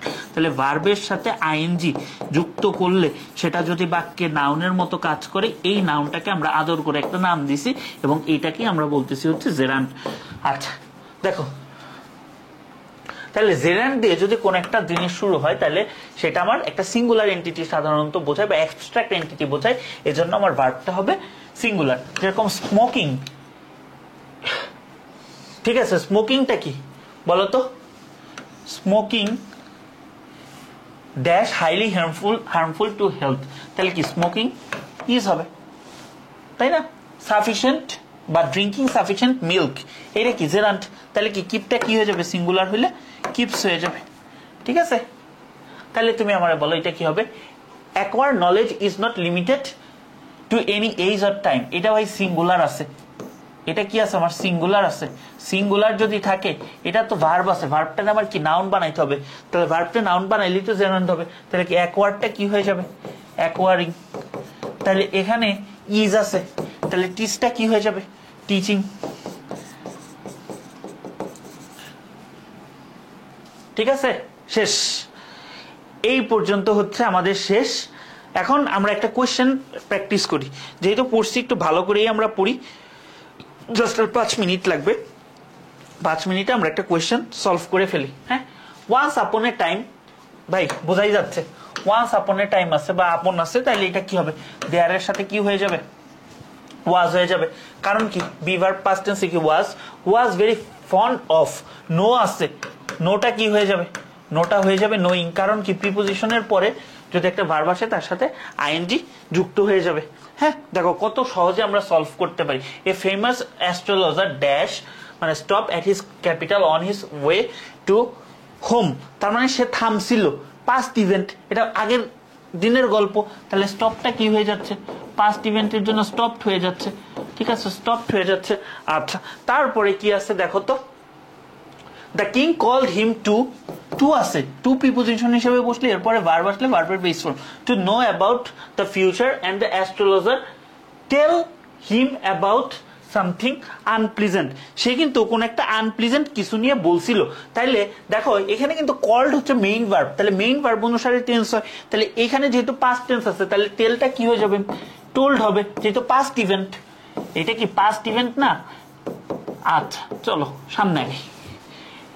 At this, the king get furious and condemn him to death, saying, তার মানে এটা কি পাস্ট ইভেন্ট না? যেহেতু পাস্ট ইভেন্ট আগে থেকে বুঝতেছি, তাহলে গেটটা কি হয়ে যাবে, গট হয়ে যাবে, এন্ড কন্ডেম মানে আদেশ দিছে, তাহলে কন্ডেমটা কি হয়ে যাবে বলো তো, কন্ডেমড। লাস্টে আমার কি যুক্ত হবে, ইডি যুক্ত হবে, condemned, condemned him to death saying, man like you live to spoil the peace of the world. আচ্ছা, এখানে ন্যারেশনের একটা জিনিস বোঝার আছে আমার, এইটা তো সে বলতেছে ভিতরে, যে সে বলতেছে, তাহলে ভিতরে তার বলাটা তো প্রেজেন্ট, সে পাস্ট টেন্সে বলতেছে, বাট তার যখন বলছে সেটা তো প্রেজেন্ট, তাই না? তাহলে কি এটা আমার ডিরেক্ট স্পিচ, তাহলে ডিরেক্ট স্পিচ অনুসারে কি এটা লিভিউ থাকবে। আচ্ছা, বাট আনাদার থট, বাট আরেকটা চিন্তা তার মাথায় আসলো, থট ক্রসড, এটা কিভাবে হইলো, which was crossed, cross reduction করছি, তাহলে crossed his mind before the astrologer Saint for the execution, তাহলে সে কি নিজে গেছিল, মানে তার ফাঁসি দেওয়া হোক বা তার শাস্তি দেওয়ার জন্য কি সে নিজে গেছিল না, তারে পাঠানো হয়েছিল, তাহলে কি ওয়াজ সেন্ট। হ্যাঁ, এটা কি হবে, ওয়াজ সেন্ট। আচ্ছা, how long will you live, তুমি কতদিন বাঁচবা সে জিজ্ঞাসা করছে, দেখছো এটাও কিন্তু আমার একটা কোটেশনের মধ্যে, তাহলে কি আমি এটা কিভাবে আসতে আগেই পড়াইছি। আচ্ছা, with the astrologer said, the stars declare that I should die only a week before you majesty, so goodbye, মানে তারারা ঘোষণা করছে আমি আপনার কি বলতো, আপনার মরার এক সপ্তাহ আগে মরবো, তাহলে কি বলতো, ডিক্লেয়ার, তারা তারা ডিক্লেয়ার করছে, ঘোষণা করছে, তাহলে কি ডিক্লেয়ার হয়ে গেল? হ্যাঁ, আচ্ছা। তারপরে কি বললো? হেয়ার দিস, এইটা শোনার পরে তাহলে কি এটা জেরান্ড হয়ে যাচ্ছে, বোঝাই যাচ্ছে। তাহলে কি হেয়ারটা কি হয়ে যাচ্ছে? দুইটা ইভেন্ট একসাথে। এখানে আমি কি নাউন বানাচ্ছি ভার্বটারে, তাহলে কি hearing this the king turned like a dead man and shouted drive this wretch away let him not. লেটের পরে আরেকটা ভার্ব থাকলে সেখানে ভার্বের বেস ফর্ম হয়, তাহলে কি কাম হিয়ার এগেইন। শেষ। এই হচ্ছে তোমাদের রাইট ফর্ম অফ ভার্বের টোটাল জার্নি। আশা করি অনেক উপকৃত হইছো, অনেক পরিশ্রম করে একদম সারাদিন ভার্সিটি করে পেইড ব্যাচে ক্লাস নিয়ে নিজে খায় না খায় এই ক্লাসগুলা নিতেছি। একদম রাতে ক্লাসগুলা শুট করা, যখন ক্লাসগুলা শেষ হয় তখন 2টা 2:30 বেজে যায়। ঠিক আছে, সো ক্লাসগুলো যদি তোমাদের ভালো লাগে প্লিজ প্লিজ প্লিজ একটু বন্ধুদের সাথে শেয়ার করো, একটু সাবস্ক্রাইব করো, ফ্রেন্ডদের মাঝে ছড়াই দিও। আমার খুব ইচ্ছা যাতে এইচএসসি পরীক্ষার আগে সব স্টুডেন্টদের কাছে এই ক্লাসগুলো পৌঁছায়, তারা জানি একটু হলেও উপকৃত হয়। ইংলিশের মানে এক্সামের প্রিপারেশন যেমনই হোক, এই শেষ মুহূর্তে এসে সে জানি ইংলিশে এই প্লাসটা পাইতে পারে, এতটুকুই আমার উদ্দেশ্য। তাহলে ভালো থাকো সবাই, সবার সাথে দেখা হবে নেক্সট ক্লাসে।